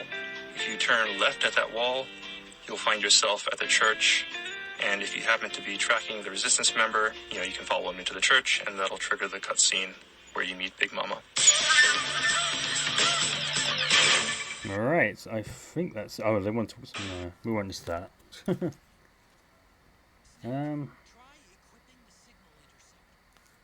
So this next one... Okay, that's for Act 4 of the next one. So we can start tracking where this resistant member is now. But it is kind of cool just give them a tour guide. I suppose we could just go to the park and... we'll have to backtrack quite a bit.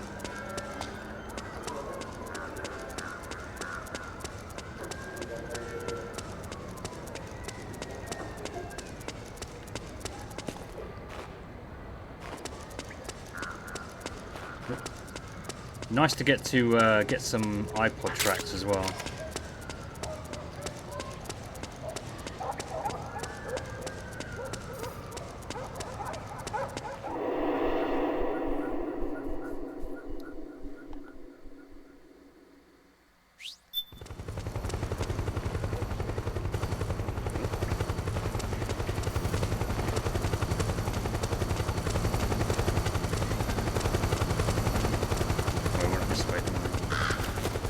Sorry, Crow.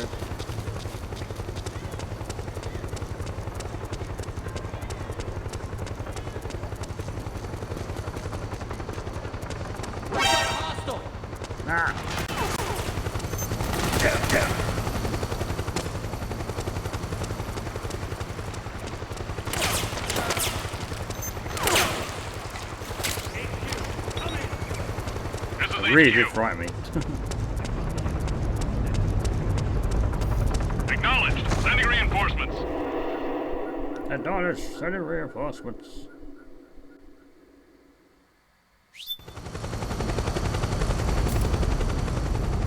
Maybe if I swap camouflage.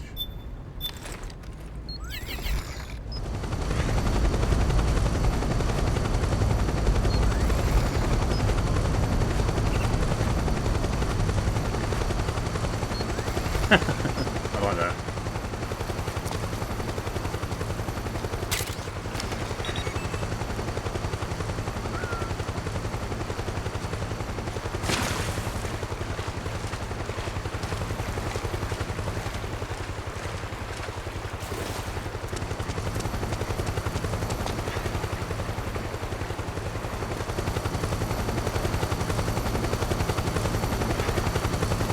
There's also something interesting as well about the park.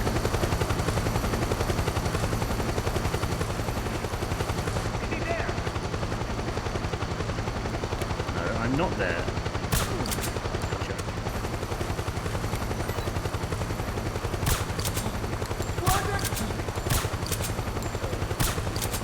Oh, he's dead. This is HQ. Acknowledged. Sending reinforcements. Use extra caution. Use extra caution.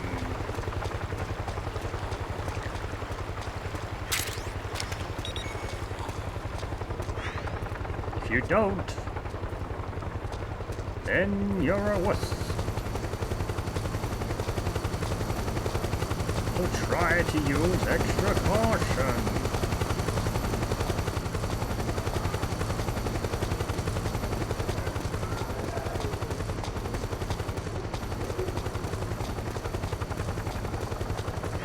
Oh, are they underneath?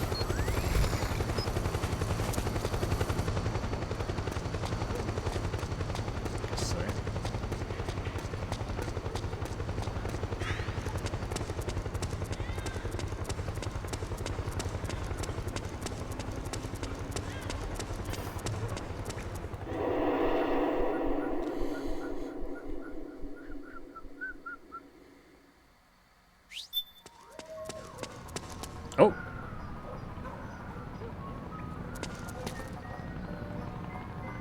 Haha, you can hear it.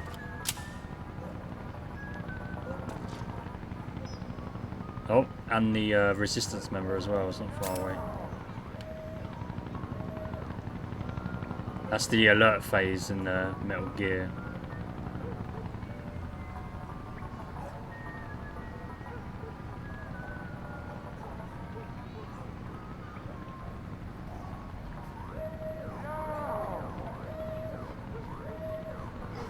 Oh my god.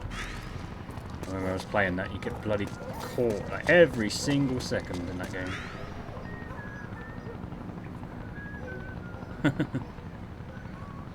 Well, I guess we didn't need to go away to park then.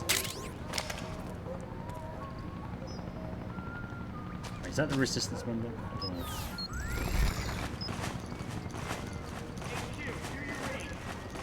This is HQ.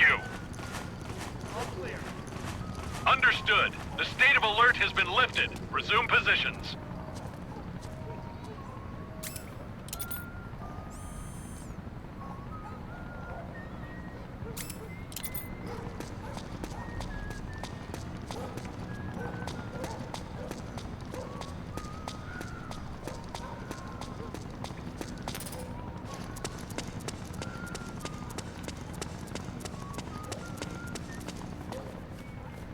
We're here at the park anyway.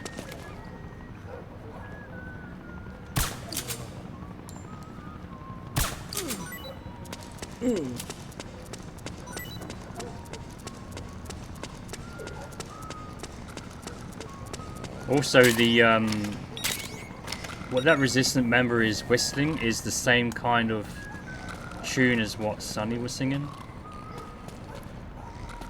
when she was singing like the periodic table and the numbers and that.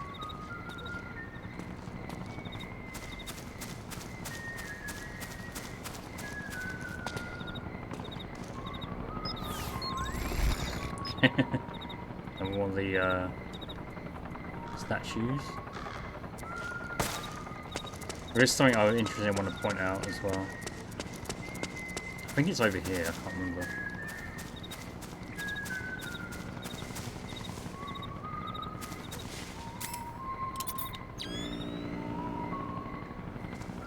When you come over here, I can't remember.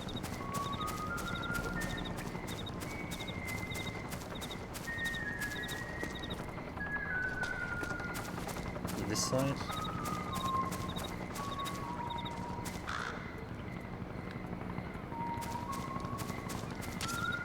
Snake. Shush! Enough talk about the bloody Interceptor.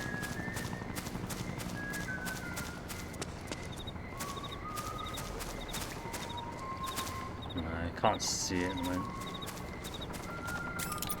Right, let's take out these guards, I guess.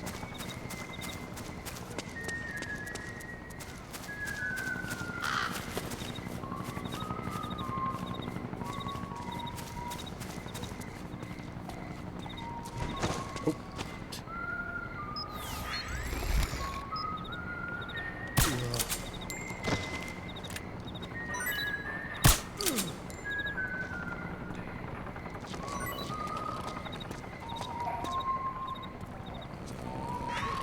Over there.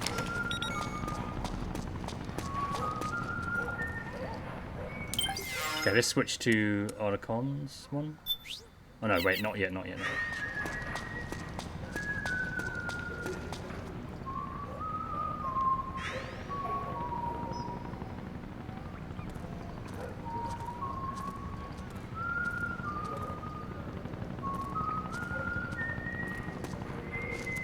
What is he doing? Must be somewhere. Is he up there?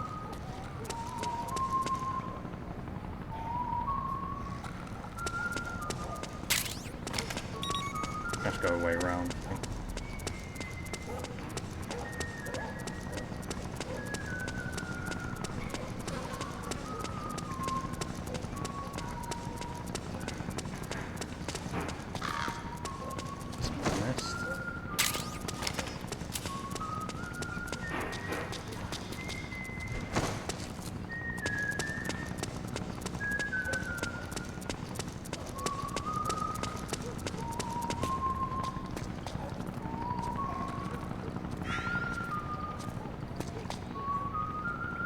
Is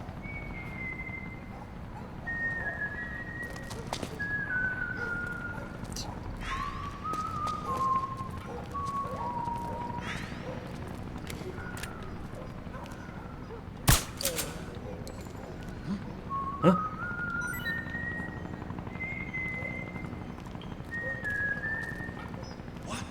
What happened? What? Did someone take him out?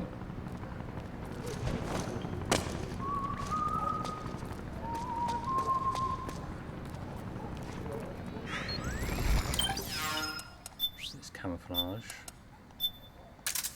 Concrete camo.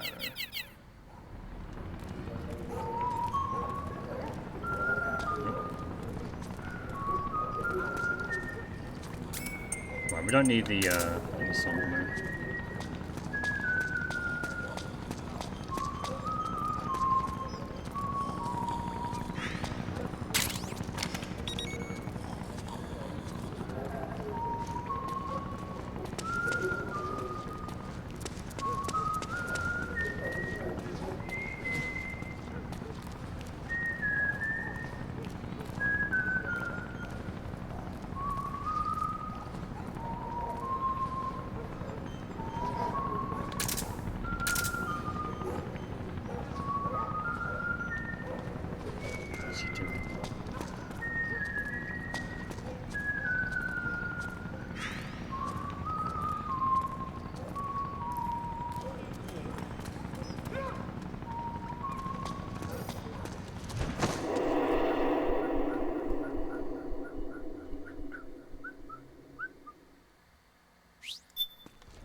What? Where is he?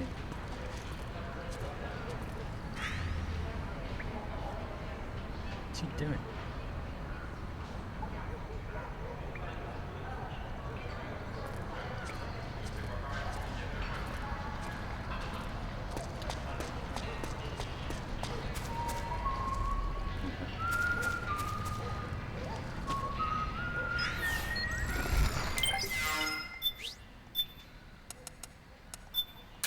No. Oh. Well, I guess we can only have a certain amount of registered ones.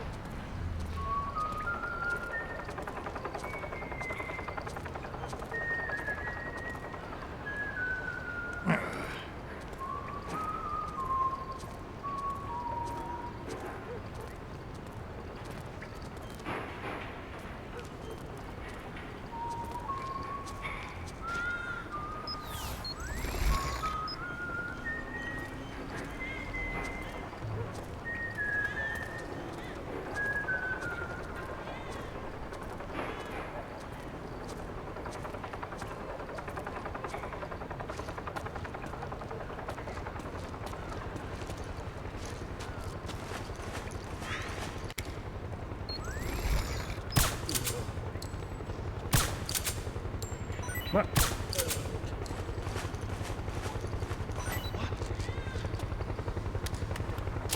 You just keep right on walking, bro.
Looks like they're conducting vehicle patrols. Watch out for them, Snake.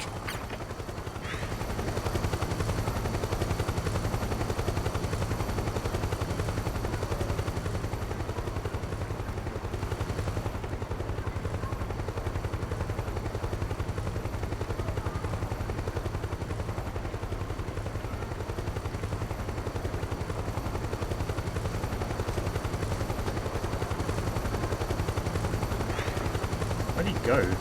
Yeah, oh, has he gone downstairs?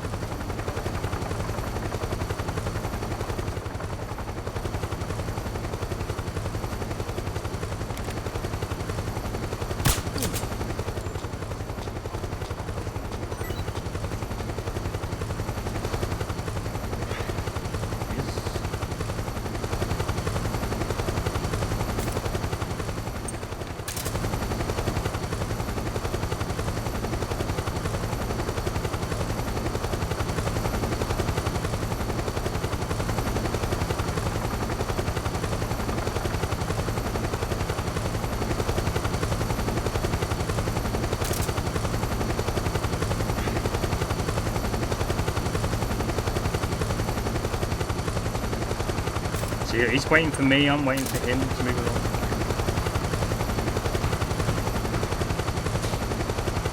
Hey!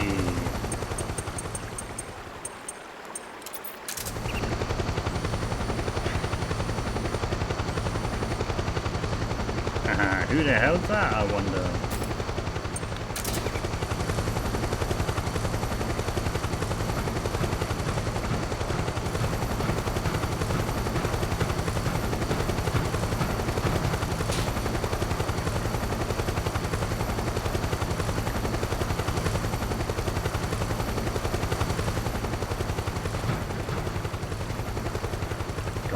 Completely gone.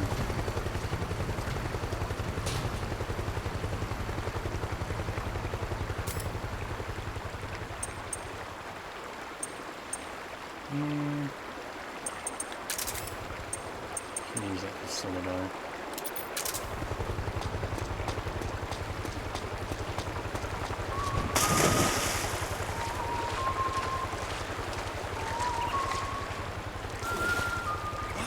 Oh, shit. Nothing. You saw nothing. No one. It was no one.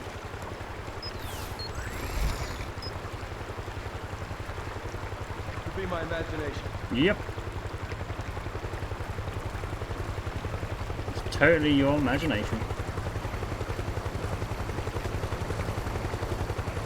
Oh, for Christ's sake! Why'd you turn around again? Just go. My imagination. No, I turned into a drum.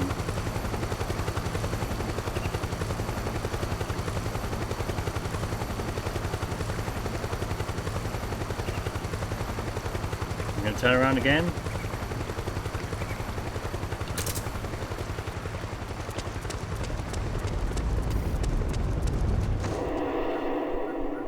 Good, good.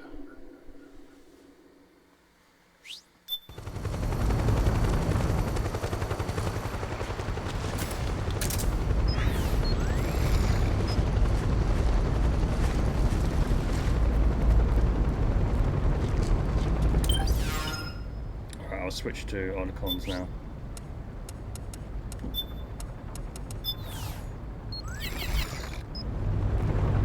Go on, Arnicon, you can do it.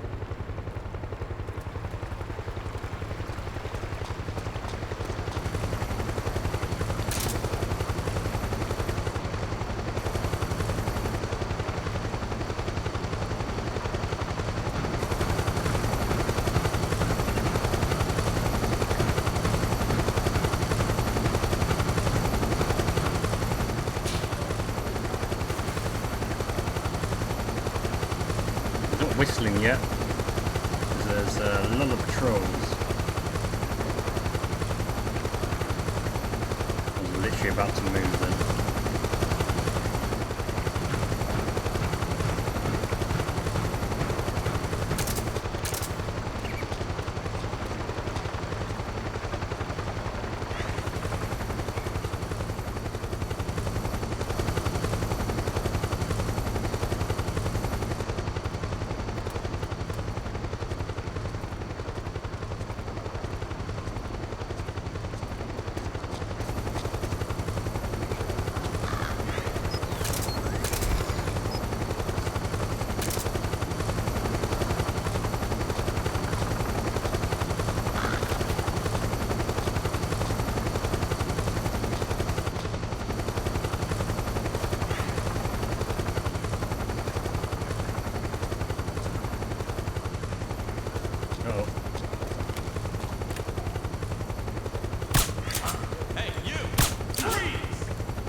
Fine, go, go! Damn it.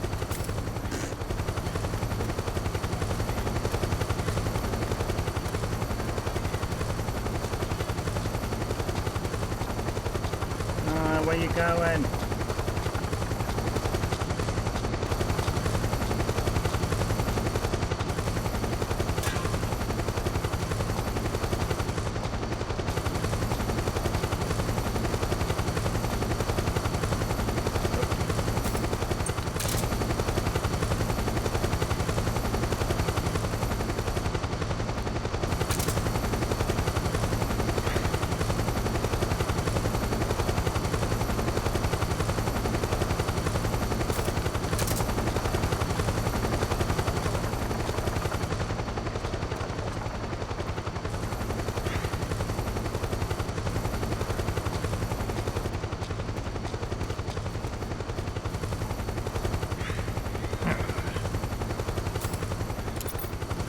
You again.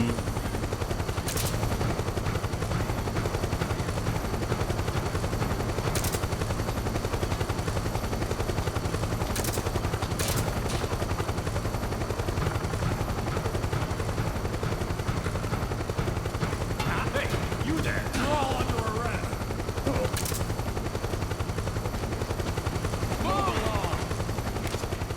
Snake, he's about to be hauled off by the PMCs.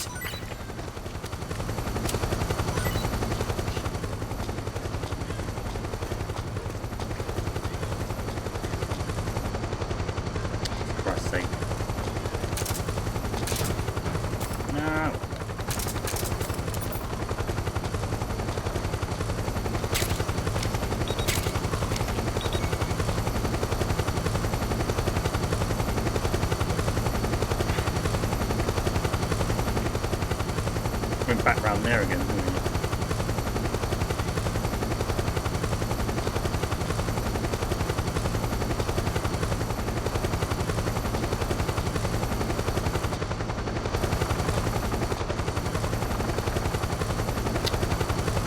Where's it going?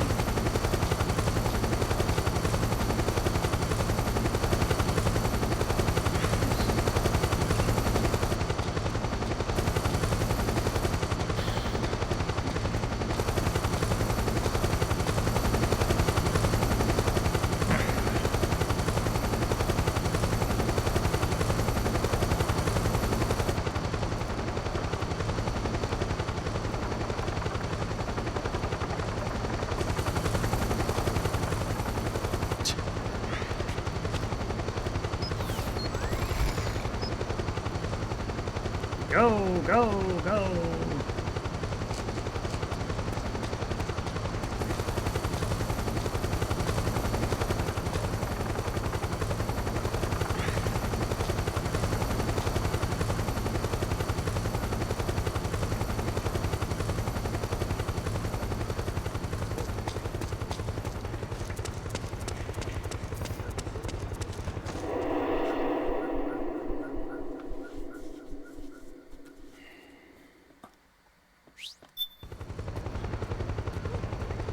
So this is the square I mentioned about.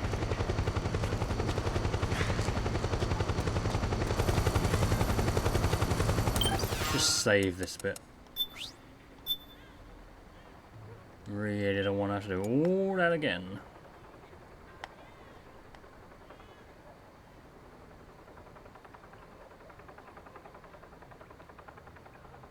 Oh, PS3, hurry up.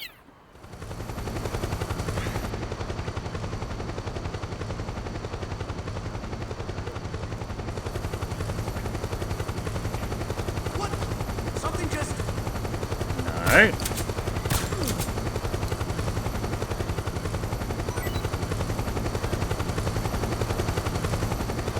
Hey.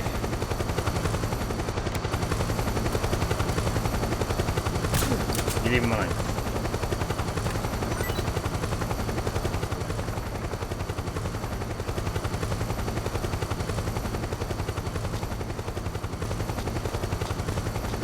Is he gone already?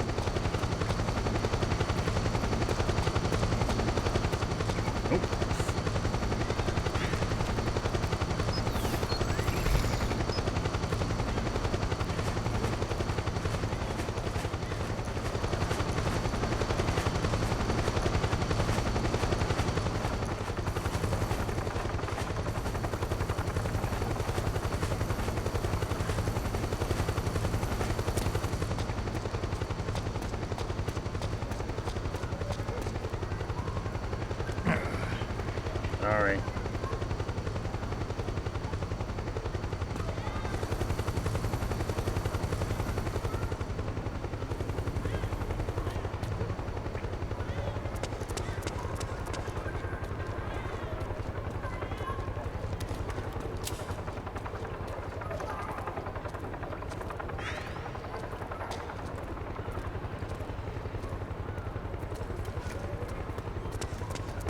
Hallelujah! Final area now.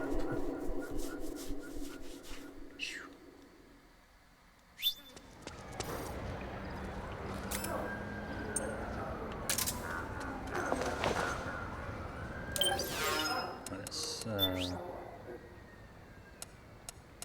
hopefully we should be okay.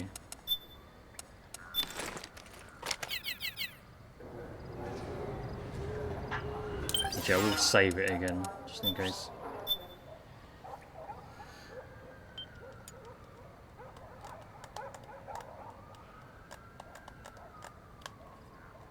If it does go into alert, it's maybe because I did shoot them.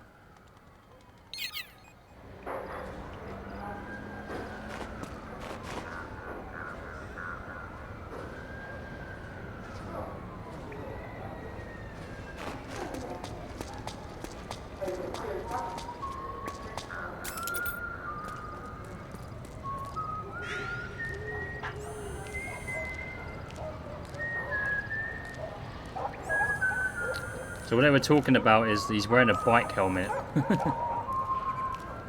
So funny.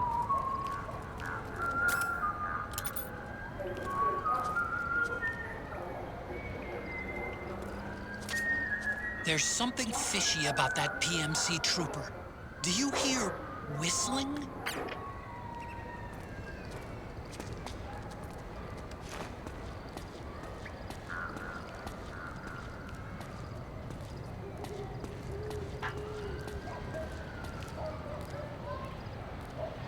There should be a truck coming around.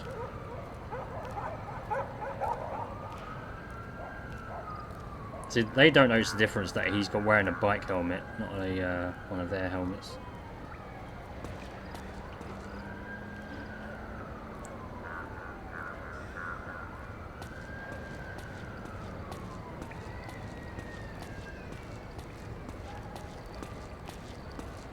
What? Cool. Excellent. Right, we don't have to worry about this area then.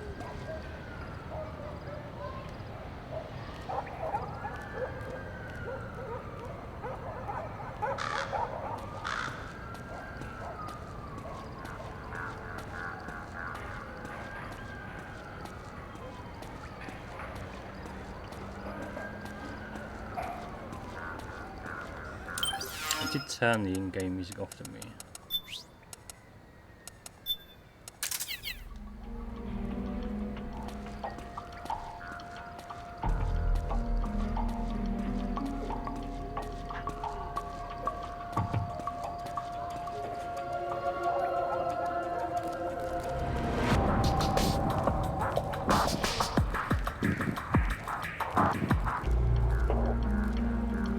Sometimes when it comes to boss battles or certain action sequences, gameplay parts, music could just be annoying. Just adds too much tension. So in the past I would turn the music off, really.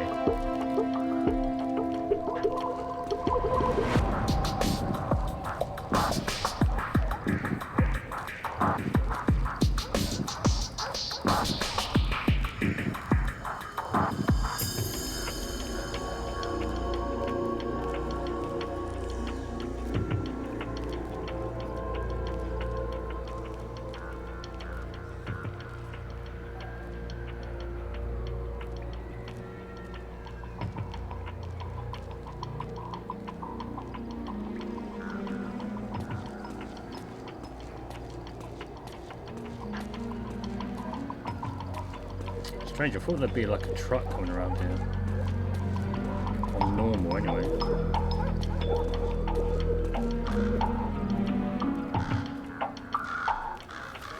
Arr, arr, arr, arr.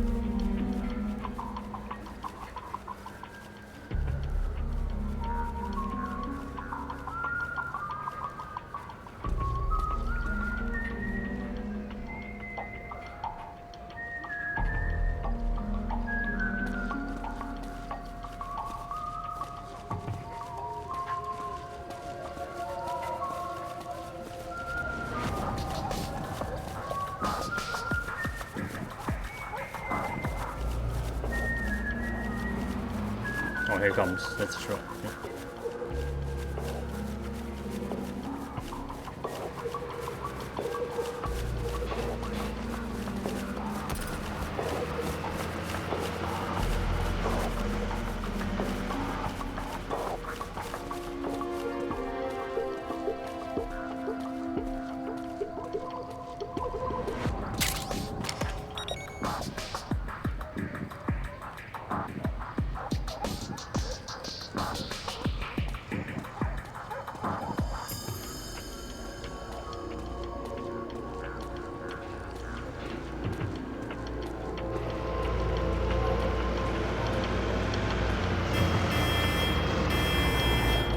Sorry.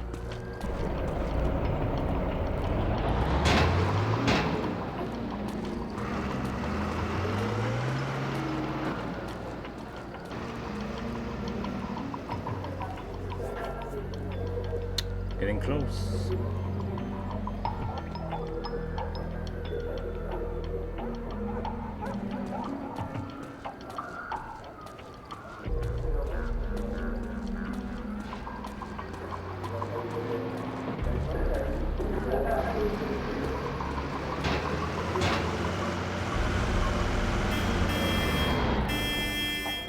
I'm not in the road. You can go. Go.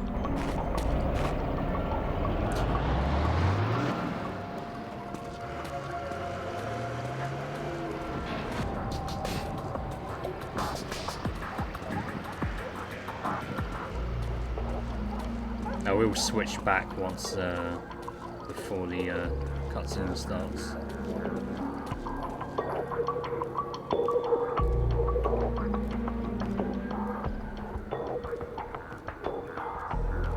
Looking sharp, Otacon.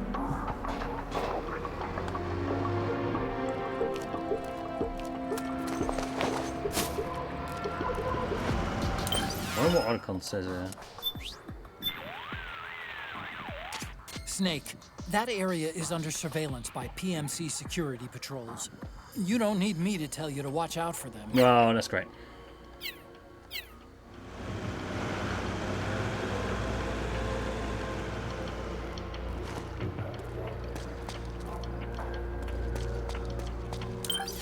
Alright, switch.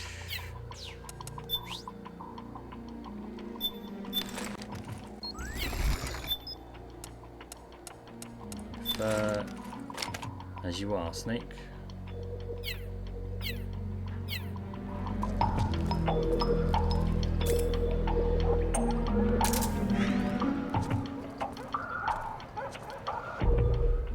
Right, enjoy the scenes finally as we come to the end of this gameplay section.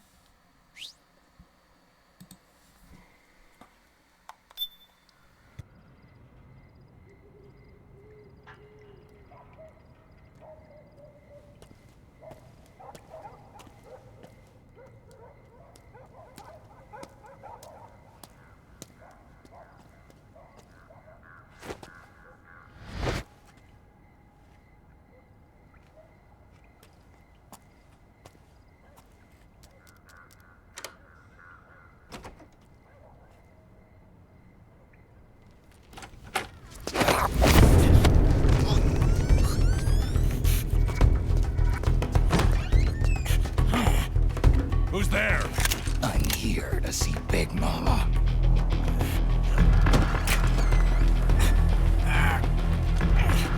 Is this the guy? What do you think? I didn't hear him coming at all. He's gotta be the one. Yeah, but look at him. He's ancient.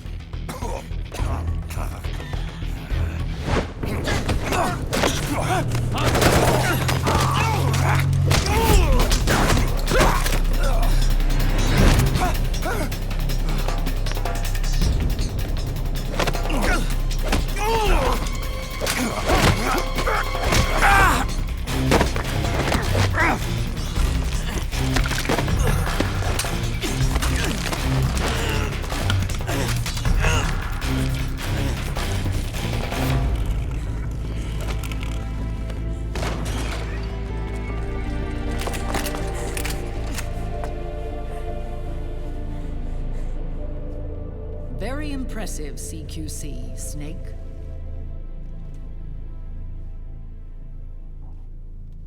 No doubt about it. He is the legendary soldier. Call me Mama. Big Mama. This is Big Mama's house.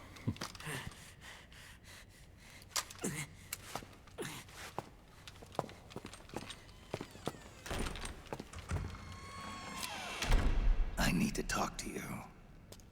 Raiden sent me. My, how you've grown, David. It was you, not I, who was created from the rib of man.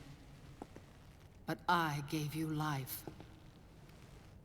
I am your mother. What? Les enfants terribles. You can't grow a human being in a test tube, not even a clone. You need a woman's body to give it life. You mean a surrogate mother? That's an awfully cold way to put it. I am your mother.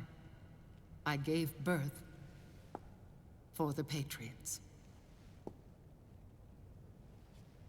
Gave birth?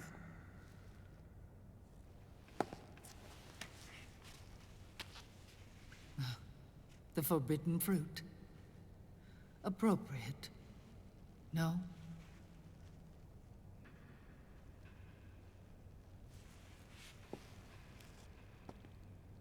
Follow me. I'll explain everything.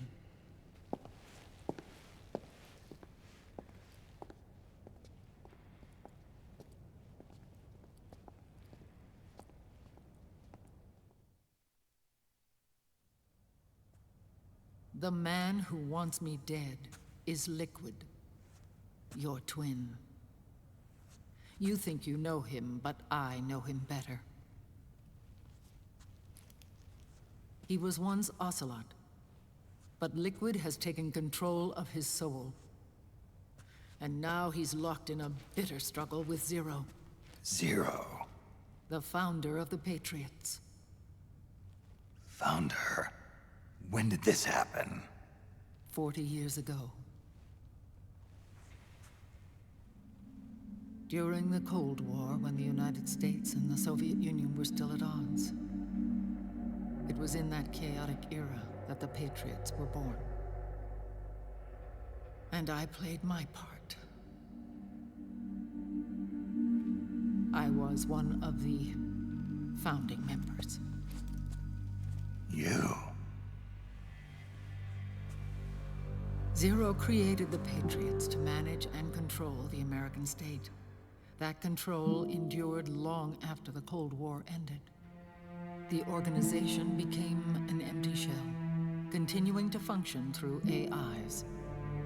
Those AIs are responsible for the creation of the war economy, and they gave rise to the Sons of the Patriot system. But I am partly to blame. I bear some of the guilt for creating the organization. It was right after I first met your father, Big Boss. Back in 1964, I was ordered to take part in a CIA op called Operation Snake Eater, which concerned a new weapon the Soviets were developing at the time. My mission was to support a certain agent. That agent later became Big Boss, but I knew him as Snake. Snake? Yes, Naked Snake. That was his code name at the time. A name he would give to you, his son. The commander of this mission was a man called Zero, the head of Special Forces Unit Fox. Back then, I was working as a double agent for the Chinese. My objective was to secure the location of the Philosopher's Legacy, a massive cache of hidden wealth, and report it to Beijing. I was to acquire a microfilm showing the location of secret funds, funds amassed by the Allied powers during World War II. But I failed in my mission and was expelled from China. I took the apple from the snake and was cast out of Eden. After years on the run, I ended up in Hanoi. That's where I met him again. It was around then that Zero used the massive funds contained in the Philosopher's Legacy to start a new organization, the Patriots, which would carry out the final wishes of a certain legendary hero. The initial membership consisted of Big Boss, Sigint, Paramedic, and their commander, Zero. Oh, and there was one more who we mustn't forget. He stayed behind in the Soviet Union to support the group as an informant, Ocelot, who is now Liquid. After your father rescued me in Hanoi, I went to America and joined their organization. Zero's goal was to achieve a unity of thought and awareness. He believed that was what the boss wanted, and the rest of the Patriots followed his lead. The boss? The boss was a legendary hero from the Second World War, known as the Mother of Special Forces. She had an almost overwhelming charisma about her. The CIA feared this, so they had her eliminated. If she had survived, the world of the 21st century might have been a very different place. We were all influenced by the boss's will. It was what drove us to create this organization, to be closer to that spirit. Zero decided that in order to lead the people, we needed a special kind of icon. So he turned to Big Boss, the last son of the boss. He shared more of her life than anyone else. It was Big Boss, the true heir to her legacy, who was best suited to play this role. Zero elevated Big Boss, the hero who saved the world, to the status of an idol. The truth behind Big Boss became riddled with exaggeration, misrepresentation, and outright lies. Zero disseminated these stories among the masses and gathered the rich and powerful to his banner.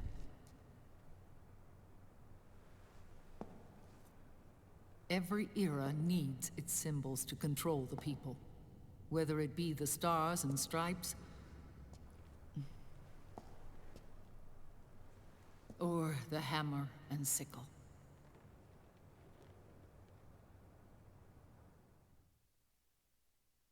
As the times and currents of politics changed, so too did Zero. Eventually, he became a prisoner of his own lust for power, sparking friction between him and Big Boss, who resented playing the puppet. With Big Boss drifting away, Zero realized he would need insurance. Something that would perpetuate the existence of Big Boss, their organization's icon. And so Zero secretly embarked on a new project, Les Enfants Terribles. Its goal was to create a clone of Big Boss, the ultimate soldier. The project was led by Dr. Clark, known at the time as Paramedic. After dozens of failures, they finally, miraculously, succeeded in producing a fertilized egg. The egg used in the successful in vitro fertilization came from Dr. Clark's assistant, a healthy Japanese woman. Blood from the east flows within your veins. Give birth to Big Boss. To realize this, I asked to serve as the surrogate mother, and was more than happy to carry you in my womb. I loved him. 9 months later, I gave birth to 2 Big Bosses, you and Liquid. It didn't matter that you were clones, or that they had manipulated your DNA. You were born the same way as any other normal child, from your mother's womb. But Les Enfants Terribles proved to be the final straw for Zero and Big Boss. Determined to oppose Zero and his plans, Big Boss broke away from the Patriots. He left the States, created his own mercenary company, and drifted around the world. I'm sorry. Your father never wanted you. Human life isn't meant to be manipulated like that. I knew that, but I wanted you. After Big Boss left, Zero really lost control. What Zero wanted was an orderly world, one governed by rules. His fortune grew through countless wars, and his words influenced decision-making all the way up to the Oval Office. As the world saw the rise of digital technology, IT, the internet, and genetics, the Patriots' power grew immense. Their roots spread and took hold throughout the globe. In time, they began to dictate the fate of entire nations from the shadows. And before we knew it, the Patriots, the proud police of the world, started bringing an entire planet under their control.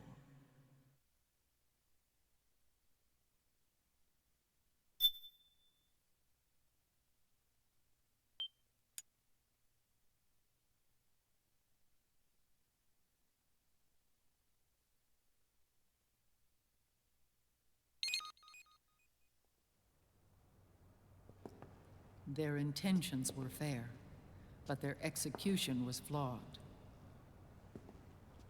Zero developed weapons, amassed armies, used information for extortion, all in order to gain more wealth. He was obsessed with controlling awareness on the inside from the outside. But I cannot imagine that's what the boss would have wanted. They both misinterpreted her will.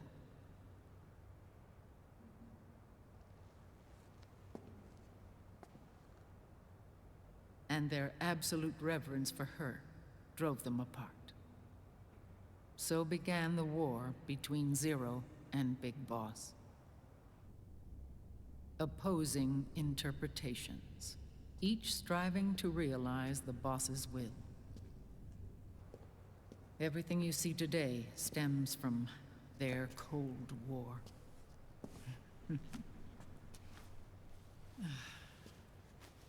Differences in race, in religion, in ideology. This war they've caused is no different from any other human error in history. It all started with a tiny fork in the path, and grew into a great rift. There was nothing left of the boss's noble will in their struggle. All that remained was hatred, a passion to destroy one another. Big Boss returned to the US with a plan in mind, and once again assumed command of Foxhound. In Outer Heaven, and then Zanzibar Land, Big Boss plotted coup d'etat against Zero. But you, Solid Snake, his own clone, foiled his efforts both times. Big Boss and Gray Fox, Frank Yeager, were left near death. Zero recovered their bodies. Frank Yeager's entire body was reconstructed through surgery, and he was reborn as the cyborg ninja. Big Boss, now a vegetable, became a prisoner of Zero even in death. For Zero, more than anyone else, your father was an irreplaceable icon. No, the truth is, for Zero, he was an irreplaceable friend. After Big Boss's betrayal, Zero could no longer believe in something so uncertain as life. He lost his belief in everything. Nations, organizations, individuals. Zero was no longer willing to place his organization in the hands of the next generation. Instead, he set up a network of AIs, a decision-making system formed from all the information he had accumulated. He built 4 AIs, GW, TJ, AL, and TR, as sort of a digital Mount Rushmore, and 1 core artificial intelligence to unite them, John Doe. GW. The same GW we destroyed 5 years ago. The same. Ever since GW was cut off, JD and the other 3 AIs have controlled all information on every aspect of global society. Economics, politics, law, morals, and culture. The war economy is no exception. In the shadow of the system and its complete control over the world, Big Boss isn't allowed to live or die. He's trapped for eternity in a brain-dead prison. To bind himself to his friend, to ensure his rule over the world, Zero transformed Big Boss into an icon, neither living nor dead. Sounds almost like a religion. Naturally, Ocelot and I plan to free him from Zero's prison. We enlisted Naomi Hunter, an authority in the field of nanomachine research, into our organization. And we used Frank Yeager to kill Dr. Clark. Ocelot tortured the DARPA chief, Donald Anderson, also known as Sigint, to death, and made it look like an accident. The Shadow Moses incident. With Paramedic and Sigint dead, Zero was the only one left. But we too paid a price. I lost Ocelot. Ocelot wasn't fighting for the Pentagon or the Russians, and certainly not for Zero. He was fighting for Big Boss. He idolized him.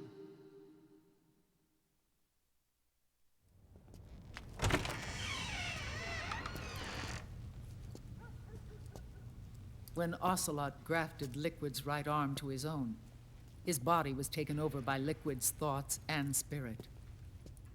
He may be Ocelot in physical form, but his mind is Liquid's.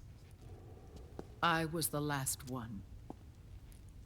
And then someone appeared to help me. Raiden.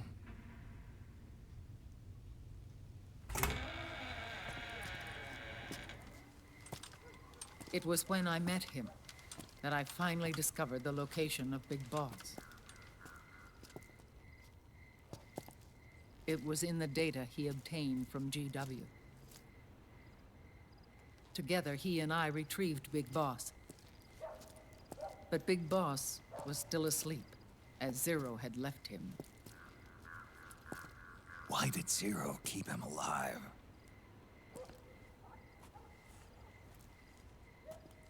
People need heroes. Zero wanted to create a messiah. A legend that would never die. Liquid is after Big Boss's body. Is it here?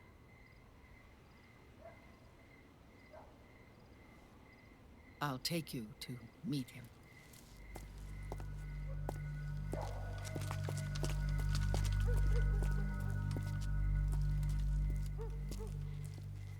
This is his pyx, his holy ark.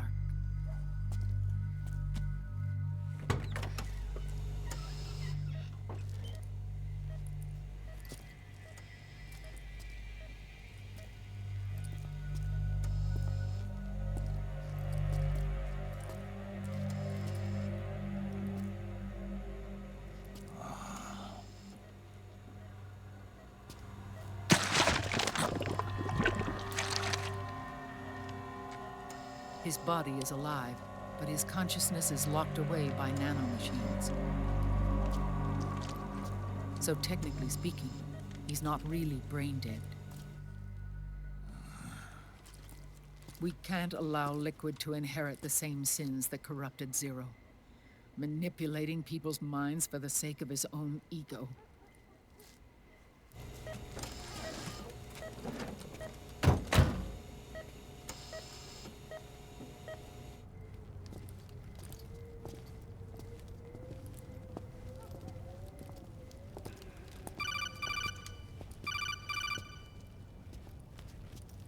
Otacon. Snake, it's Naomi. What happened? She's gone. She's not in the Nomad anymore. When? Less than an hour ago. She disappeared right after she and Sonny got back from Dr. Madnar's place. Why weren't you watching her? I didn't have my glasses on. Naomi said it herself. The experiment can't succeed without her. You think she went back to Liquid? What about Raiden? Look at her ears. On that front. We managed to get our hands on a dialysis machine and set up an ICU. We just started him on dialysis and treatment for his wounds. Will he live? Yeah, no worries there. Sonny's taken over for Naomi. But his treatment's probably gonna take 48 hours. Until then, Raiden can't move. Hey, you! Come here!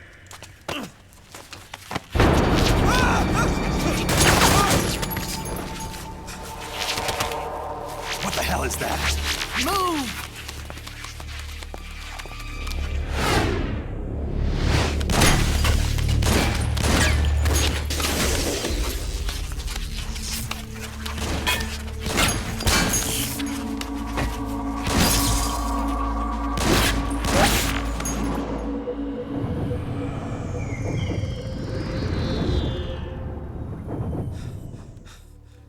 Scarabs. Unmanned scouts. They've found us. We're moving out. Snake, the PMCs are converging on your location. Damn it! They're sending in Gecko! They'll be on you in less than 5 minutes! Are they ready? Yes, ma'am. We'll escape through the canal route using the real van. Get it ready. Hurry. Yes, ma'am. Snake, over here. You've got decoy vans set to draw some of our pursuers away.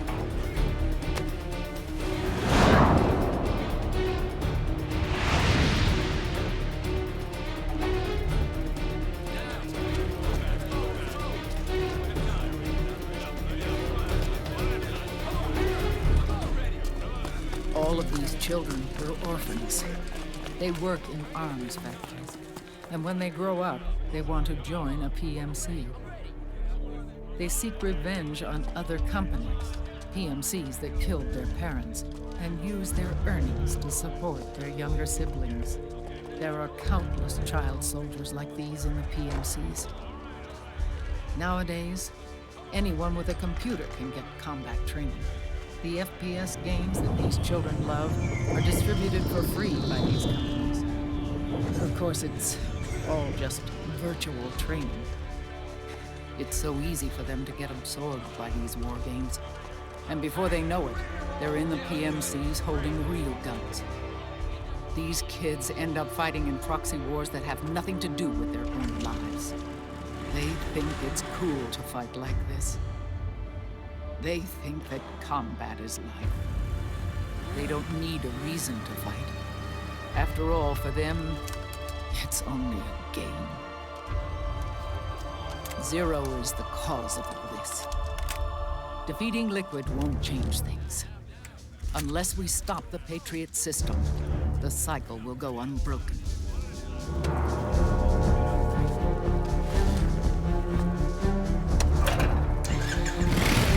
Hop on.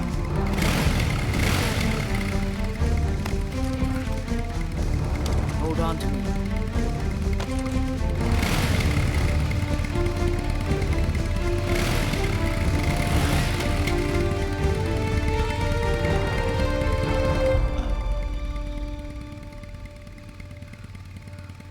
With so many wars being waged, oil and biofuel have become as precious as diamonds. It's been a while since I went out for a ride. Are you sure about this? I only get off my bike when I fall in love. Or fall dead. Big Mama. Call me Eva.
We have to keep Big Boss's body out of enemy hands, no matter what. Get the body safely to the canal escape point.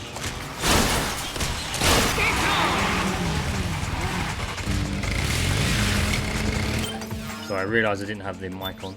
I was just saying, if you want to use auto aim, just press square to go into auto aim. You get unlimited ammo in most of the weapons, so it's pretty good. I don't really like this gun that she gives you. P90 just has the biggest mag, so that's pretty cool. But yeah, I'm just gonna use the Mark II mainly. Hopefully we don't die, but we'll keep the rations on anyway.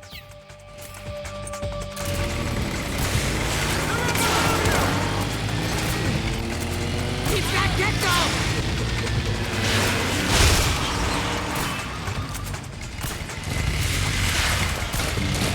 Go to sleep.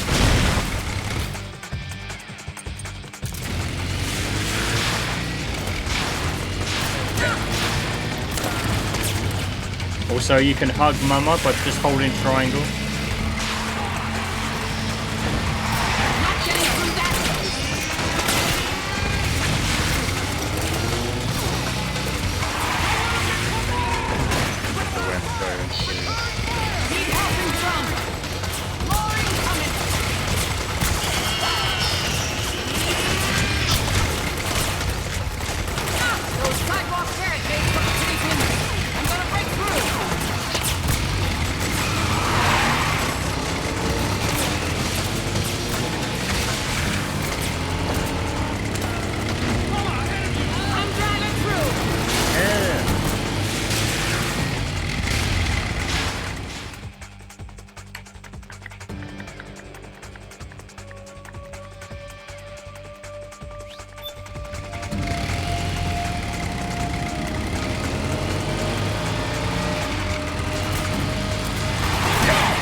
Here we go. I'm driving through.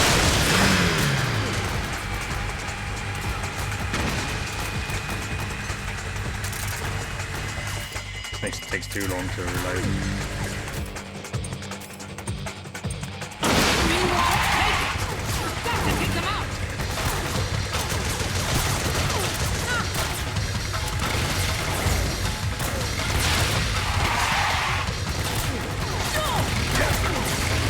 Come here.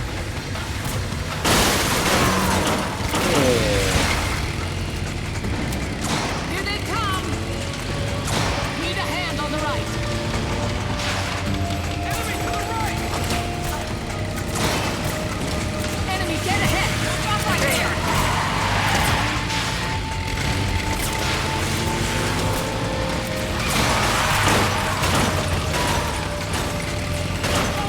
Enemy dead ahead.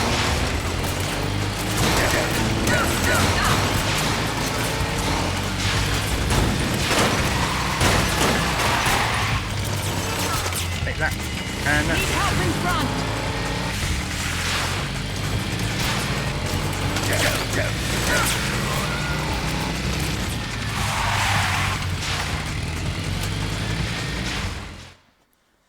try and get big boss rank. Ooh, that bit's very tough.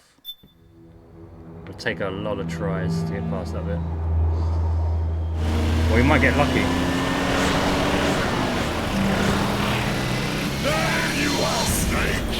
Where's your anger? Show me your rage!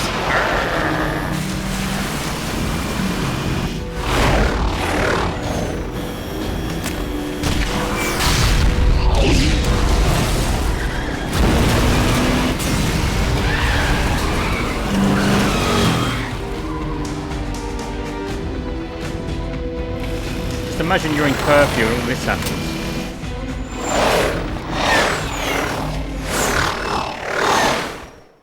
Be like, what the hell is going on outside?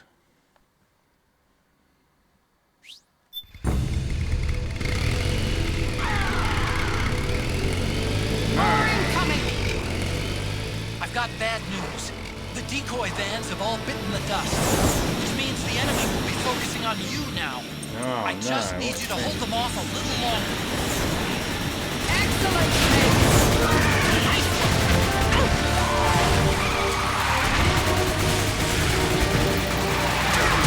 Have you tried aiming? Good. 12 o'clock.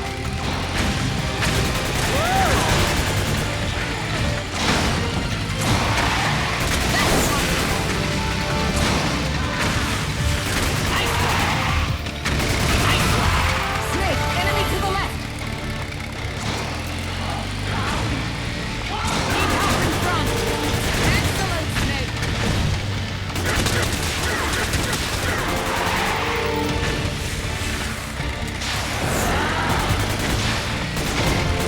Need help in front.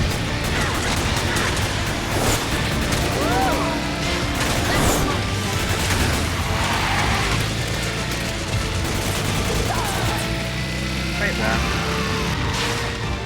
Yes, nice one, Snake. Yes.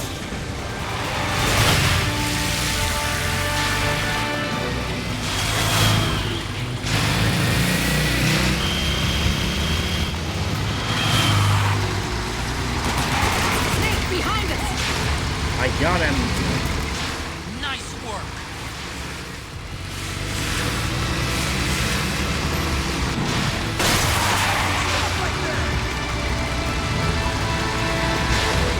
Hug, hug, hug. Hug, hug, hug, hug.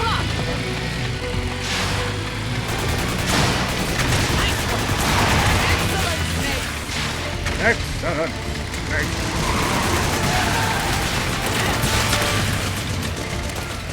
Nice work. Hug, hug, hug.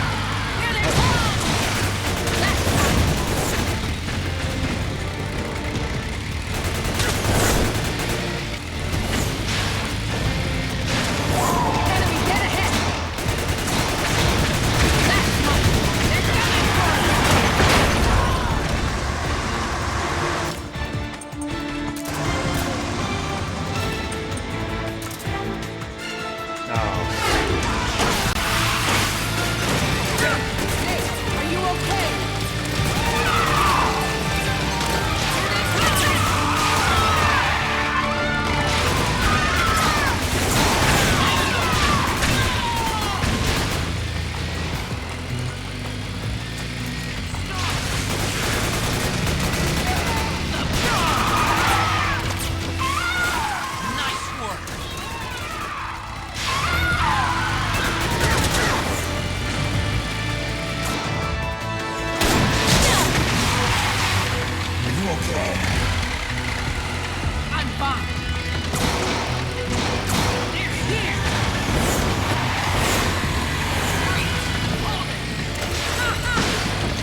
enjoy the scenes.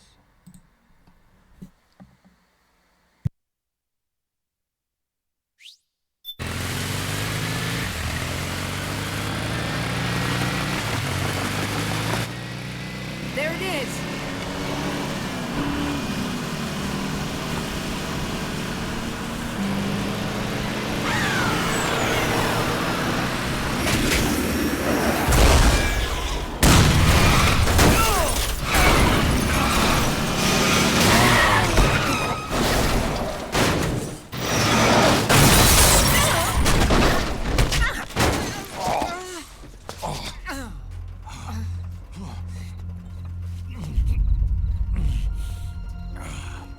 Are you okay? Big Mama, come on. Stay with me. Eva, I need you. Oh, is that you? Snake.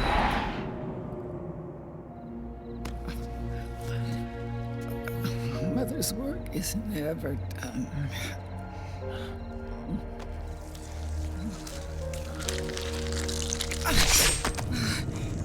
Big Mama.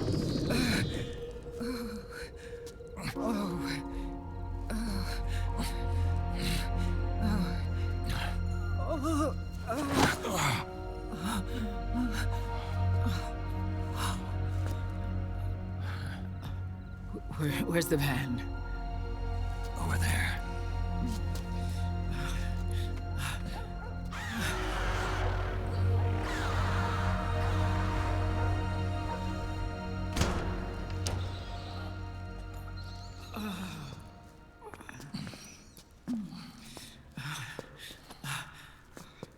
The children.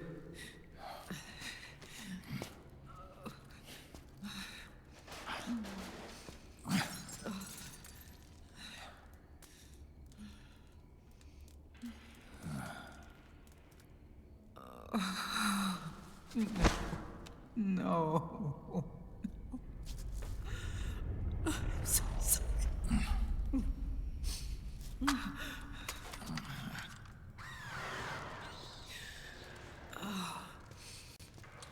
She'll be coming to search the van. I'll take care of it. You stay here. Keep watch. I'll contact the children. Here. Take this. Snake, come back in one piece. I will. Promise me.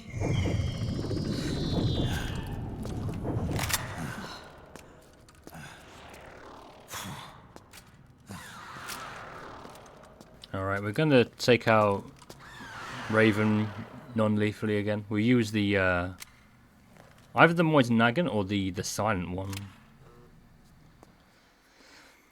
There is obviously a way you can take out Raven with one shot using the railgun. But I don't think we have that. And also it'll probably take me like a million tries just to get it right, so. But I don't want to take her out anyway with a lethal weapon. I'll take her out non-lethally. I've always liked to hang out at the top of the roof as well. In this part.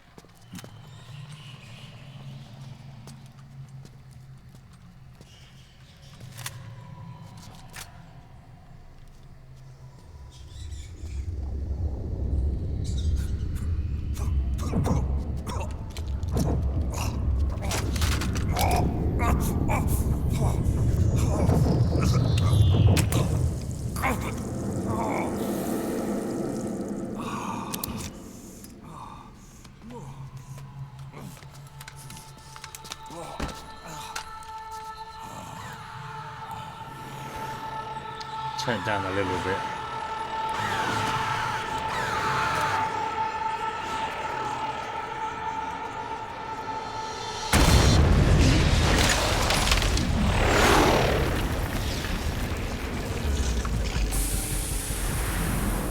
Give me your anger, Snake! Let it boil to the surface! Let your fury flow freely! Anger begets anger! Come on! Show me your rage!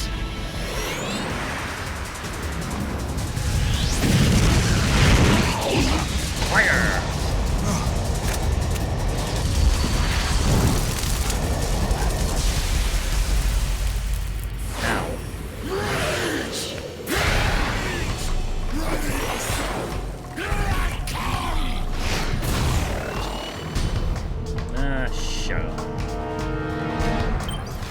Swap out the weapons. What's this one yet? No, I don't want that.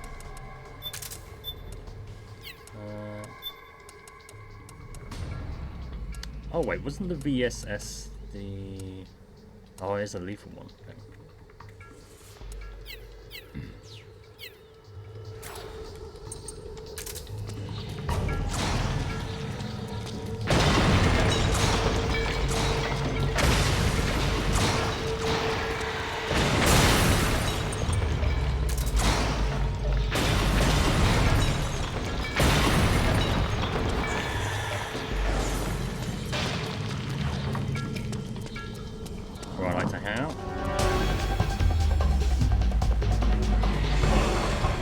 Now you got to look at the radar on the top right, because the big circle is her, obviously. She's down there.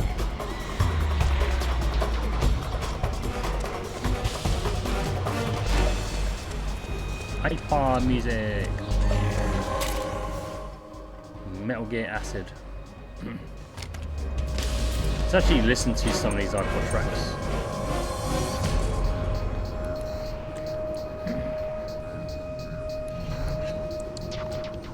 Yes. One of the best songs in the Metal Gear Solid franchise.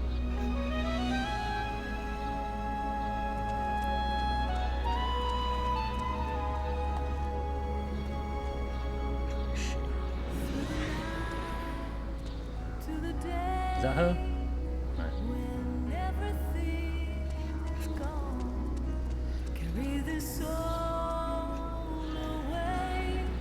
Just gotta make her presence known, I suppose.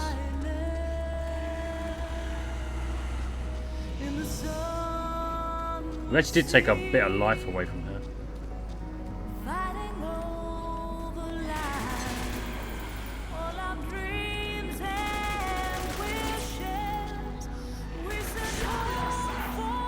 Show yourself.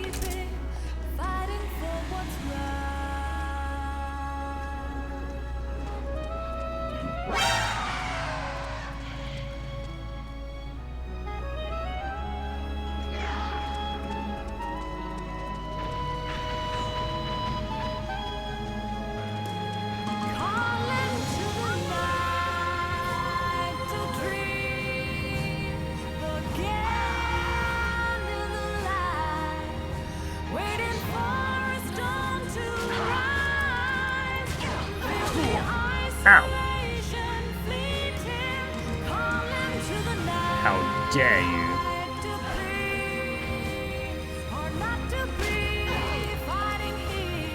I get that, huh? I bet that, huh?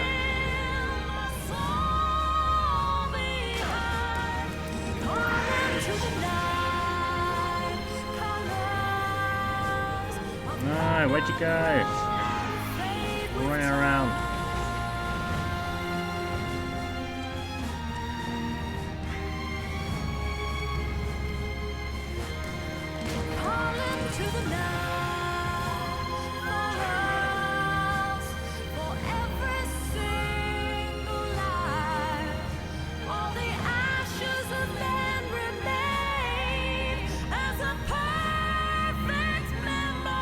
Raven, get here now! Ah, you missed. Well, I don't think you missed, but didn't get me.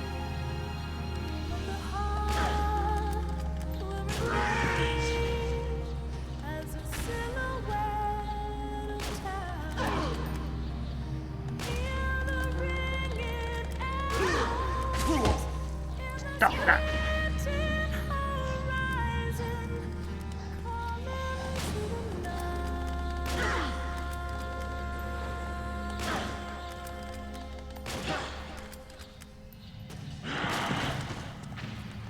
Yes.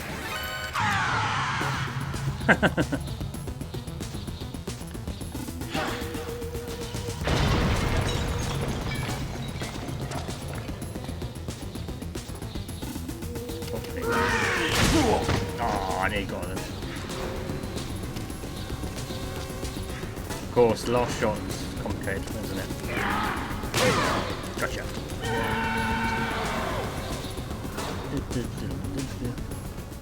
Oh, this is a really good alert music there.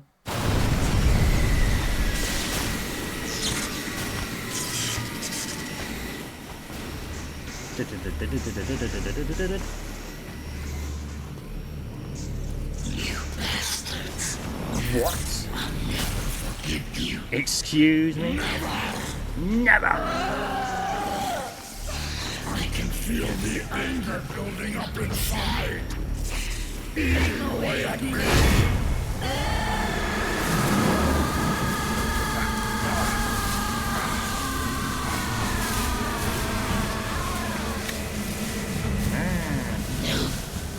No. I'll never forgive myself. I don't want to be angry.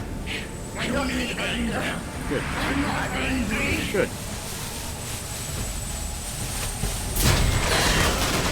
Snake's just like, okay, let's go over with.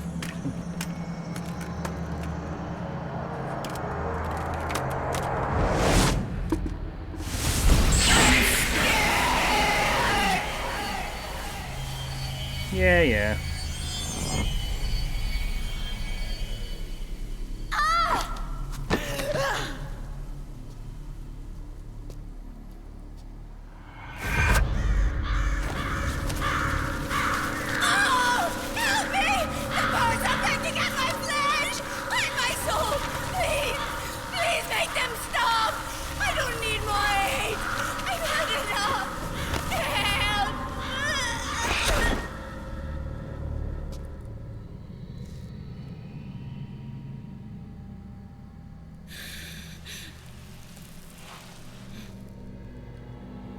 She's lava. Let me out of this cage. I don't need these wings. I don't need this range.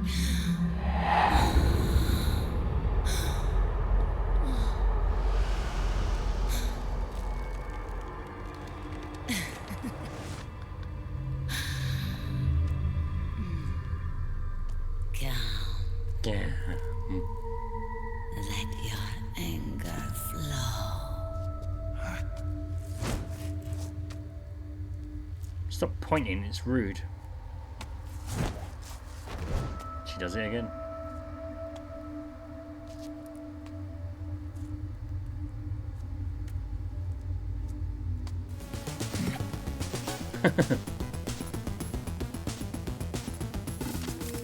Snake! She's come out of her suit! Watch out! She's gonna try to grab you! Samantha Otacon, you jealous? Let's see. And now. And now.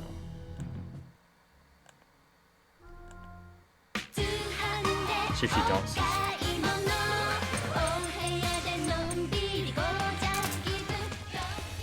Nope.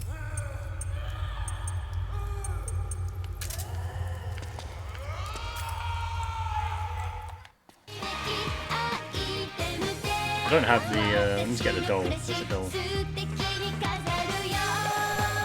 Chairs.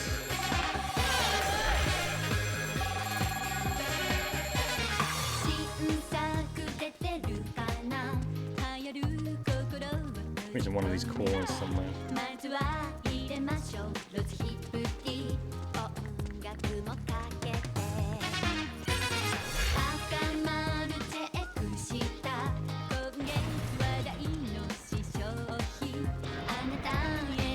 You coming with me? Come on. There it is. Action figure Raging Raven's customized battle suit. This rare item can only be found in Eastern Europe. Makes a great gift for Sunny.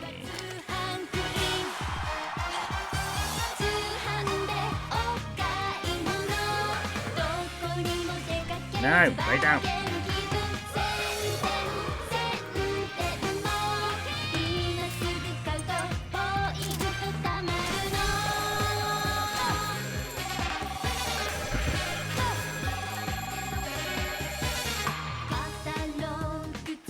No, he's coming after me.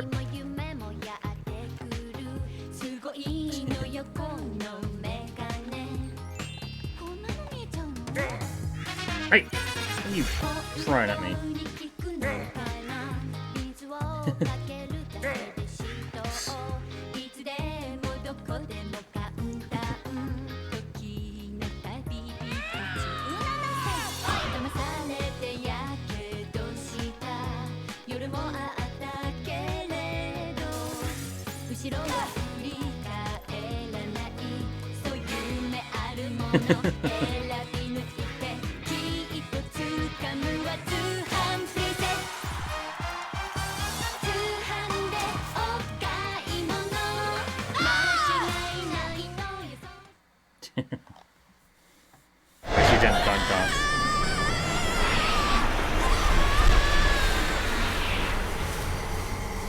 I guess it's just laughing octopus who dances.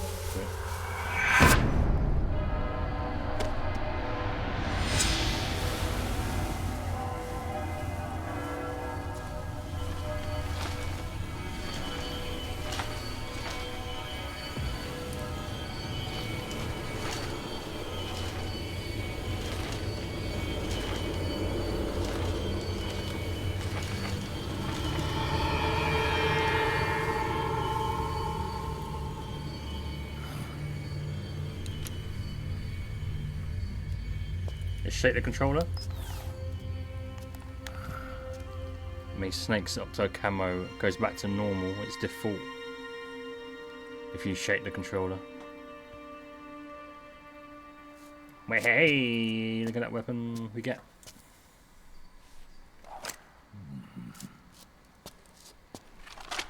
That's grenade launcher.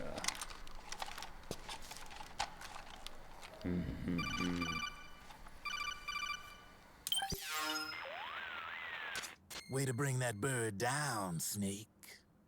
Drebin. And you got yourself a souvenir, too. A grenade launcher. Nice. That's a real user-friendly weapon. Not much use to me without an ID, though. I'll launder this one free of charge. What's the catch? Only that you give it to me when you're done with it. A weapon with that many decades of rage stored up inside it? Now that's a collector's item. How old was she? I'd say about 20. But she had years of soldiers' rage hidden away in that youthful body of hers. Soldiers? Yeah, the soldiers of Ake. A place that hasn't seen peace in a long, long time. She was captured by one side or another, and kept caged up like an animal, along with God knows how many other kids. Anonymous violence. Exactly. It's unknown whether her captors were with the government or the rebels. In any case, they got their kicks by abusing these helpless little kids day after day after day. That constant barrage, that battlefield rage slowly built up inside their bodies, their minds. The kids tried to keep each other's spirits up, always clinging to the hope that someone would come to their rescue, barely surviving off of scraps of food. But those soldiers didn't stop. They called the kids parasites and shit-eating ravens. Beat them even harder. Then one morning, the soldiers just up and left, leaving the surviving kids to be eaten alive by the birds. Almost like one of those sky burials. One by one, their bodies were picked apart by ravens' beaks, until finally the flock came for her. But by some miracle, their beaks cut her bonds instead. And like that, she was liberated. In that instant, She was filled with an uncontrollable rage, and it smothered her soul. She ripped the ravens pecking at her to pieces, and then went after the soldiers.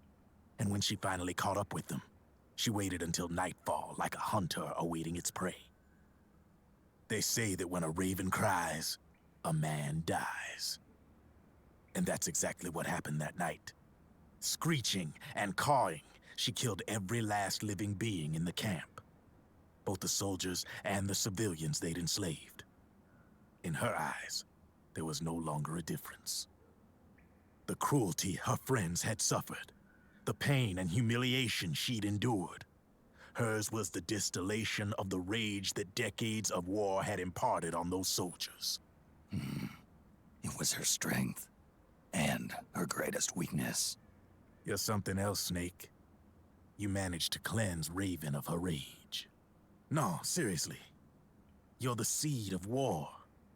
In fact, I'd say you might even be war itself. Drebin? Maybe it's still too early to tell. You still got half the B&B Corps ahead of you. Keep your eye on the ball, pal. Right, from this point it's all just cutscenes, so enjoy, guys, enjoy.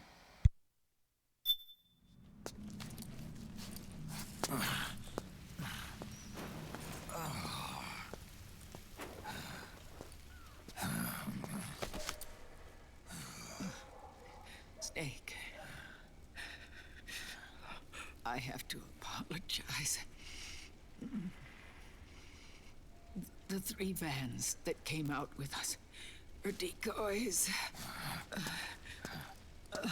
The real one is floating down the river, headed downstream.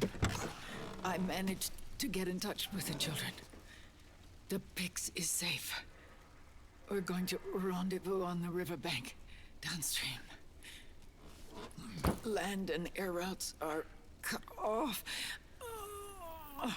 But there's a cruiser waiting for us. The Volta River is our only chance of escape. Let's get out of here. Hurry. Good thinking.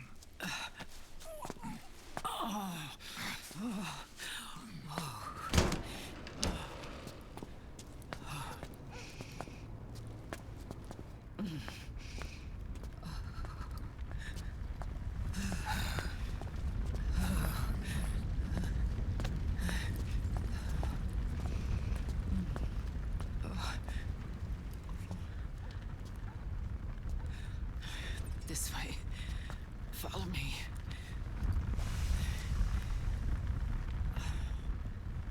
I don't need to feel the wind anymore.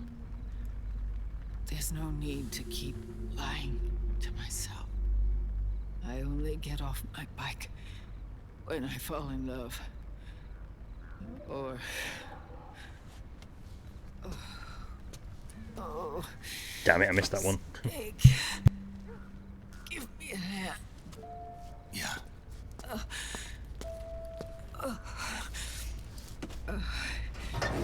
The underground aqueduct leads to the river. There should be fewer of them down there. Oh.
Liquid.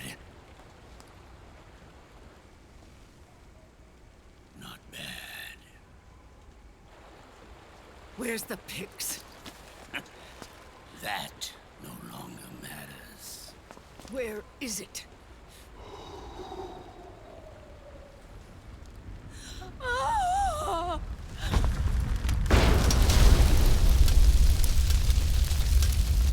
Is that it?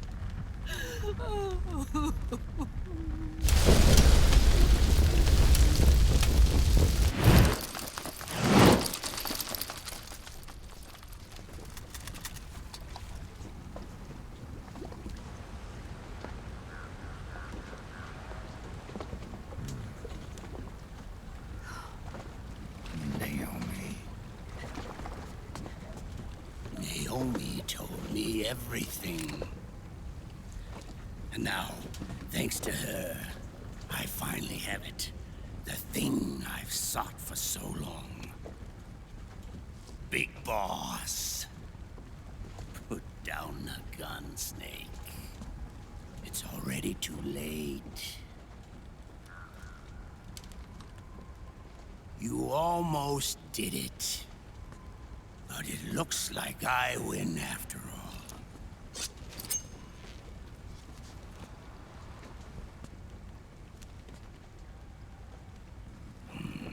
Cigars. Father's favorite. What do you say? Care for one last smoke? Huh. You think you're Big Boss now?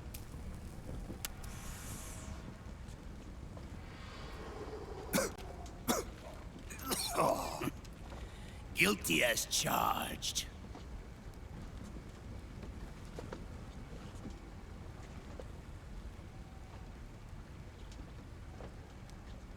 But all that ends today.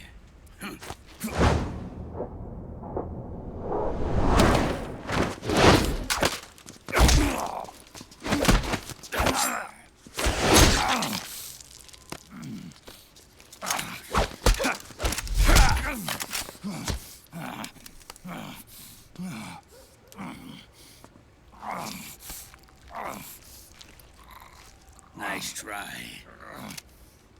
But when it comes to CQC, I've got the upper hand.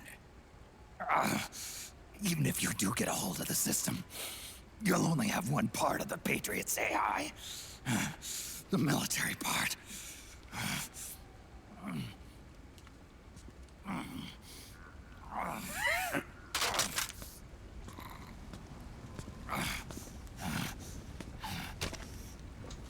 What of it, brother? It's only a matter of time before I have everything.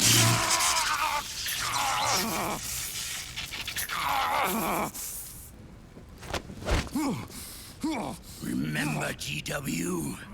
The AI they think they lost? It's mine. A part of my army. Impossible. We destroyed it.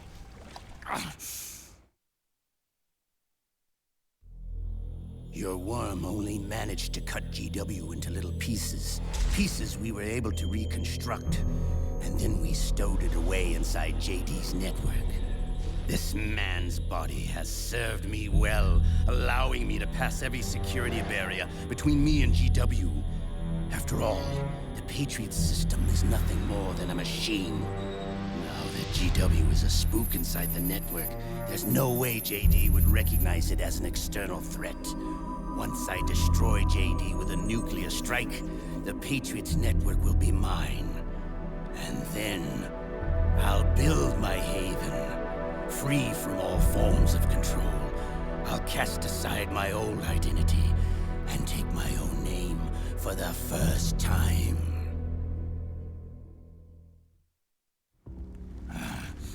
Liquid, you're planning to recreate the Patriots. Snake, we were created by the Patriots. We're not men. We're shadows in the shape of men.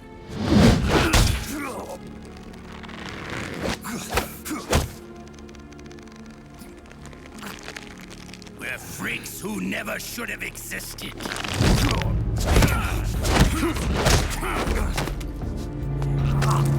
We're a system. Insurance that future generations never prosper.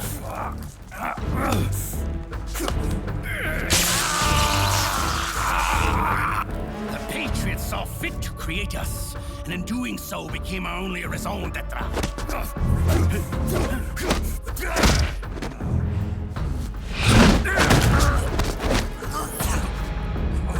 I won't fight my fate any longer. I'll kill Zero and Big Boss and become a Patriot myself. It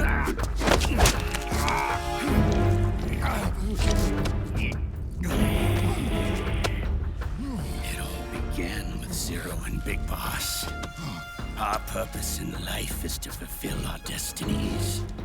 And once all is returned to Zero, the world can be reborn.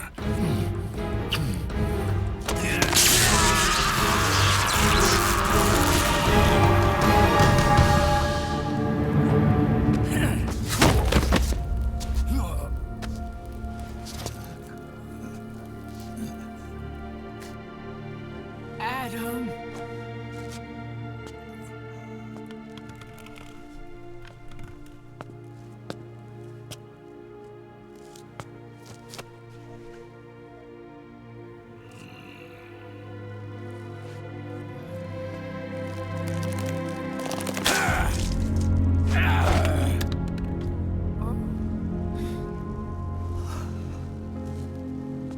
So long as we both live, the world will not know an age of light. If we're to pass the baton to the next generation, the only choice left to us is death.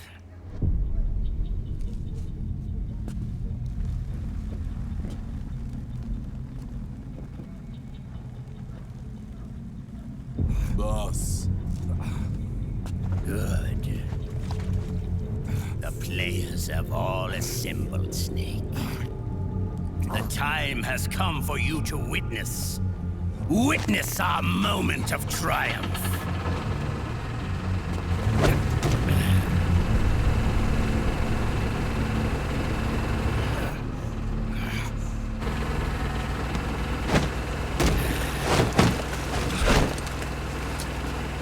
Go!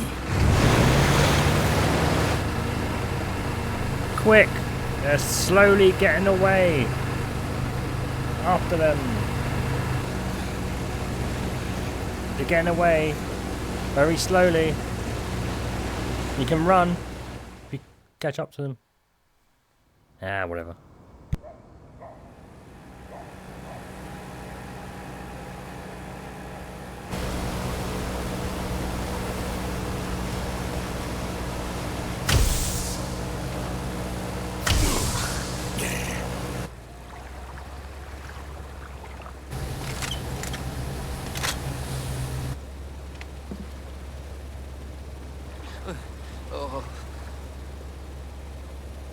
Hold it right there,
Drop your weapons and put your hands up!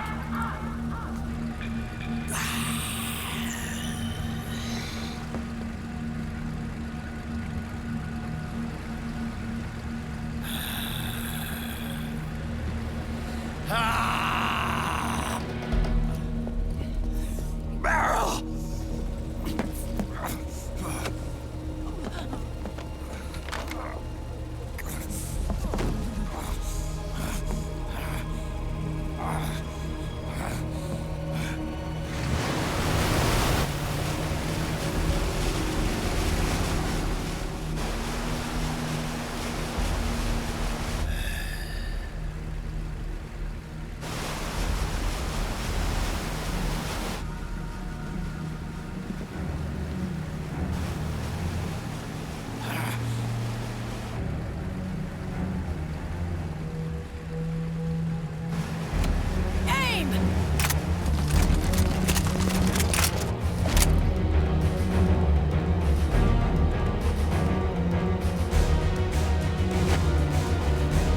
Liquid!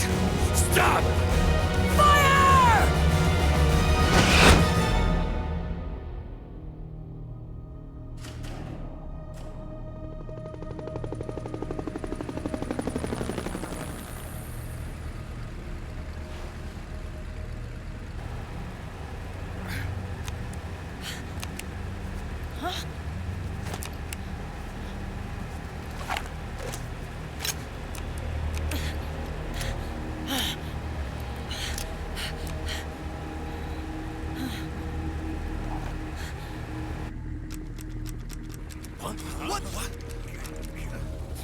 Huh? What? Huh? Huh? What? Me? No. What? Huh? What?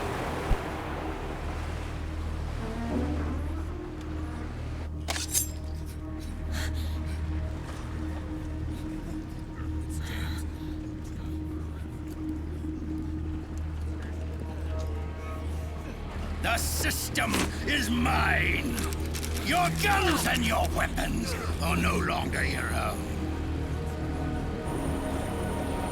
Behold, guns of the Patriots.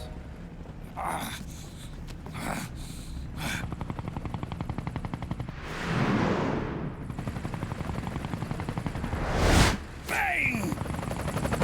Bang! Bang!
Jonathan! Ed! Commander! Commander! Akiba, you're okay? Yeah, I'm fine. But why?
Let them have it. We don't need it anymore.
Meryl!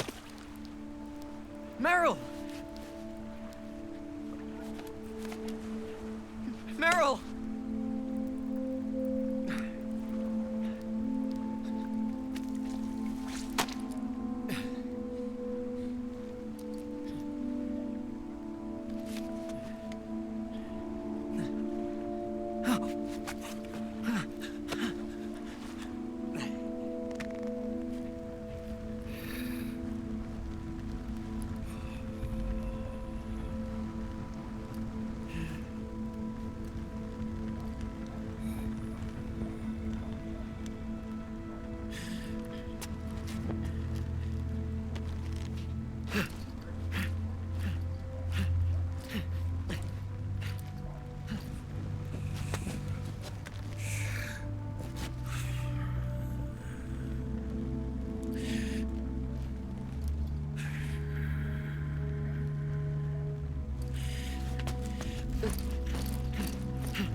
Meryl, don't give up on me.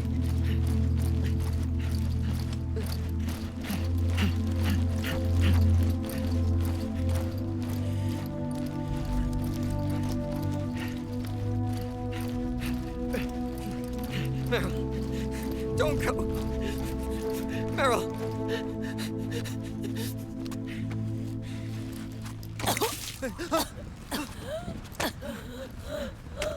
Meryl! Meryl!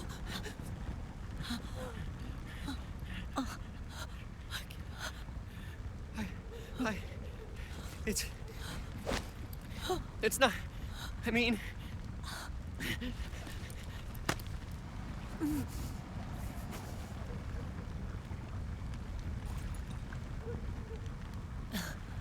Thank you.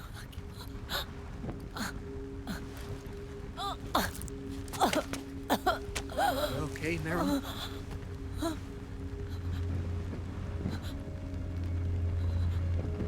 Hey,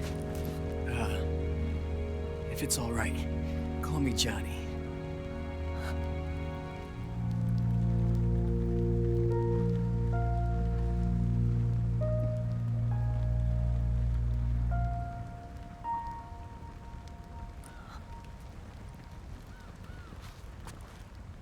You and the beasts are no different.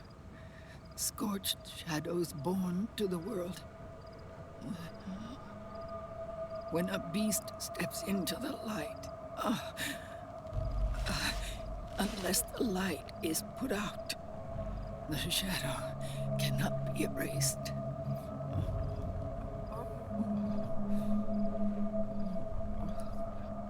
So long as there is light, there is shadow.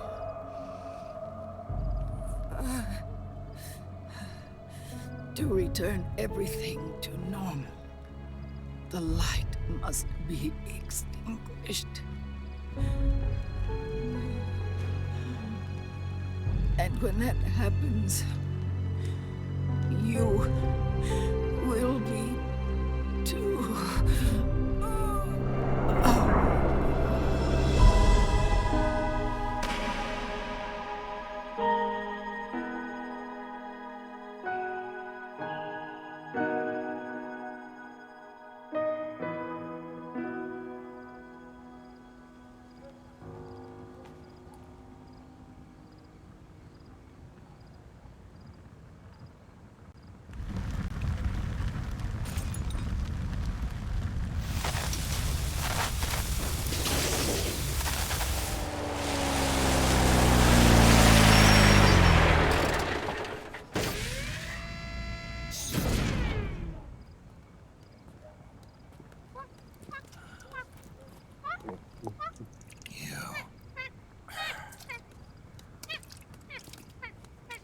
Like I said, we pride ourselves on service. Come on, let's take this guy to his friends.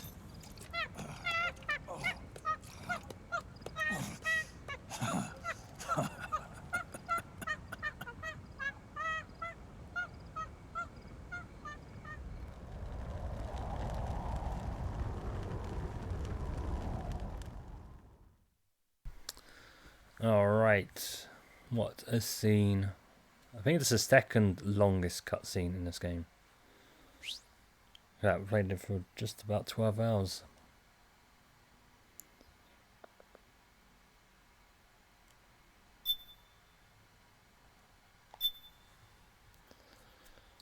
So once I make this save, I'm going to stop the stream.